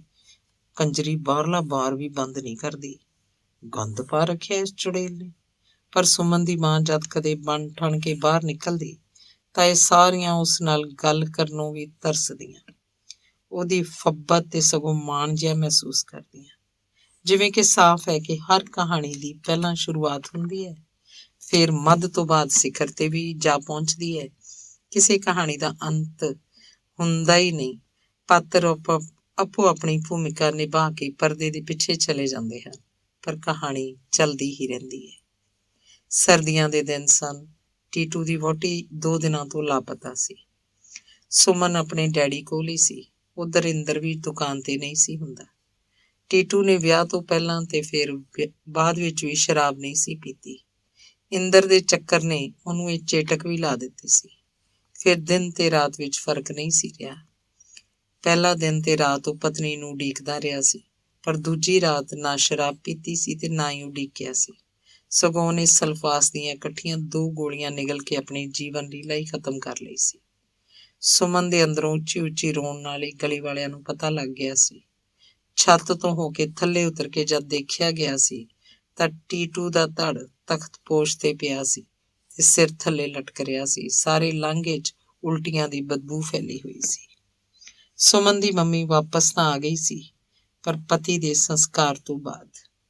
ਬਲਬੀਰ ਕਾਲਨੀ ਤੋਂ ਥੋੜੇ ਜਿਹੇ ਦੂਰ ਪਾਸੇ ਜੇ 2-2.5 ਮਰਲੇ ਥਾਂ ਲੈ ਕੇ ਇੰਦਰ ਨੇ ਸੁਮਨ ਦੀ ਮੰਮੀ ਨੂੰ ਆਪਣਾ ਮਕਾਨ ਬਣਾ ਕੇ ਦੇ ਦਿੱਤਾ ਸੀ, ਜ਼ਰਾ ਰੌਲੇ ਗੋਲੇ ਤੋਂ ਦੂਰ। ਕਿੱਸਿਆਂ ਵਿੱਚ ਇੰਦਰ ਬਾਣੀਏ ਤੇ ਬੇਗੋ ਜੱਟੀ ਦੇ ਨਵੇਕਲੇ ਇਸ਼ਕ ਦੀ ਕਹਾਣੀ ਤਾਂ ਸੁਣੀ ਪੜੀ ਹੋਈ ਸੀ, ਪਰ ਇੱਧਰ ਤਾਂ ਕਮਾਲ ਹੀ ਹੋ ਗਈ ਸੀ। ਉਸ ਇੰਦਰ ਦੀ ਕਹਾਣੀ ਦੁਕਾਨ ਤੋਂ ਦਰਿਆ ਤੱਕ ਦਾ ਸਫ਼ਰ ਸੀ। ਇਸ ਇੰਦਰ ਦੀ ਦੌੜ ਤੇ ਪੜਾਅ ਸਿਰਫ ਤੇ ਸਿਰਫ ਚੰਮ ਸੱਚ ਹੀ ਸੀ। ਉਧਰ ਕੁਰਬਾਨੀ ਸੀ ਤੇ ਇੱਧਰ ਸਵਾਰਥ। ਉਧਰ ਬੇਗੋ ਹੱਸਦੀ ਤੁਰੀ ਗਈ ਸੀ ਤੇ ਇੰਦਰ ਬਾਣੀਆ ਉਸ ਹਸੀਨ ਹਾਸੇ ਨੂੰ ਜ਼ਿੰਦਗੀ ਦਾ ਮਨੋਰਥ ਬਣਾ ਕੇ ਤੁਰ ਗਿਆ ਸੀ। ਉਸ ਮੰਤਵ ਪਿੱਛੇ ਸਾਫ਼ ਦਿਲੀ ਸੀ, ਦਿਆਨਤਦਾਰੀ ਸੀ, ਘਰ ਫੂਕ ਕੇ ਤਮਾਸ਼ਾ ਵੇਖਣ ਵਾਲੀ ਗੱਲ ਸੀ, ਪਰ ਦੂਜੇ ਪਾਸੇ ਤ੍ਰਿਸ਼ਨਾ ਸੀ, ਲਲਕ ਸੀ। ਧੰਨਵਾਦ।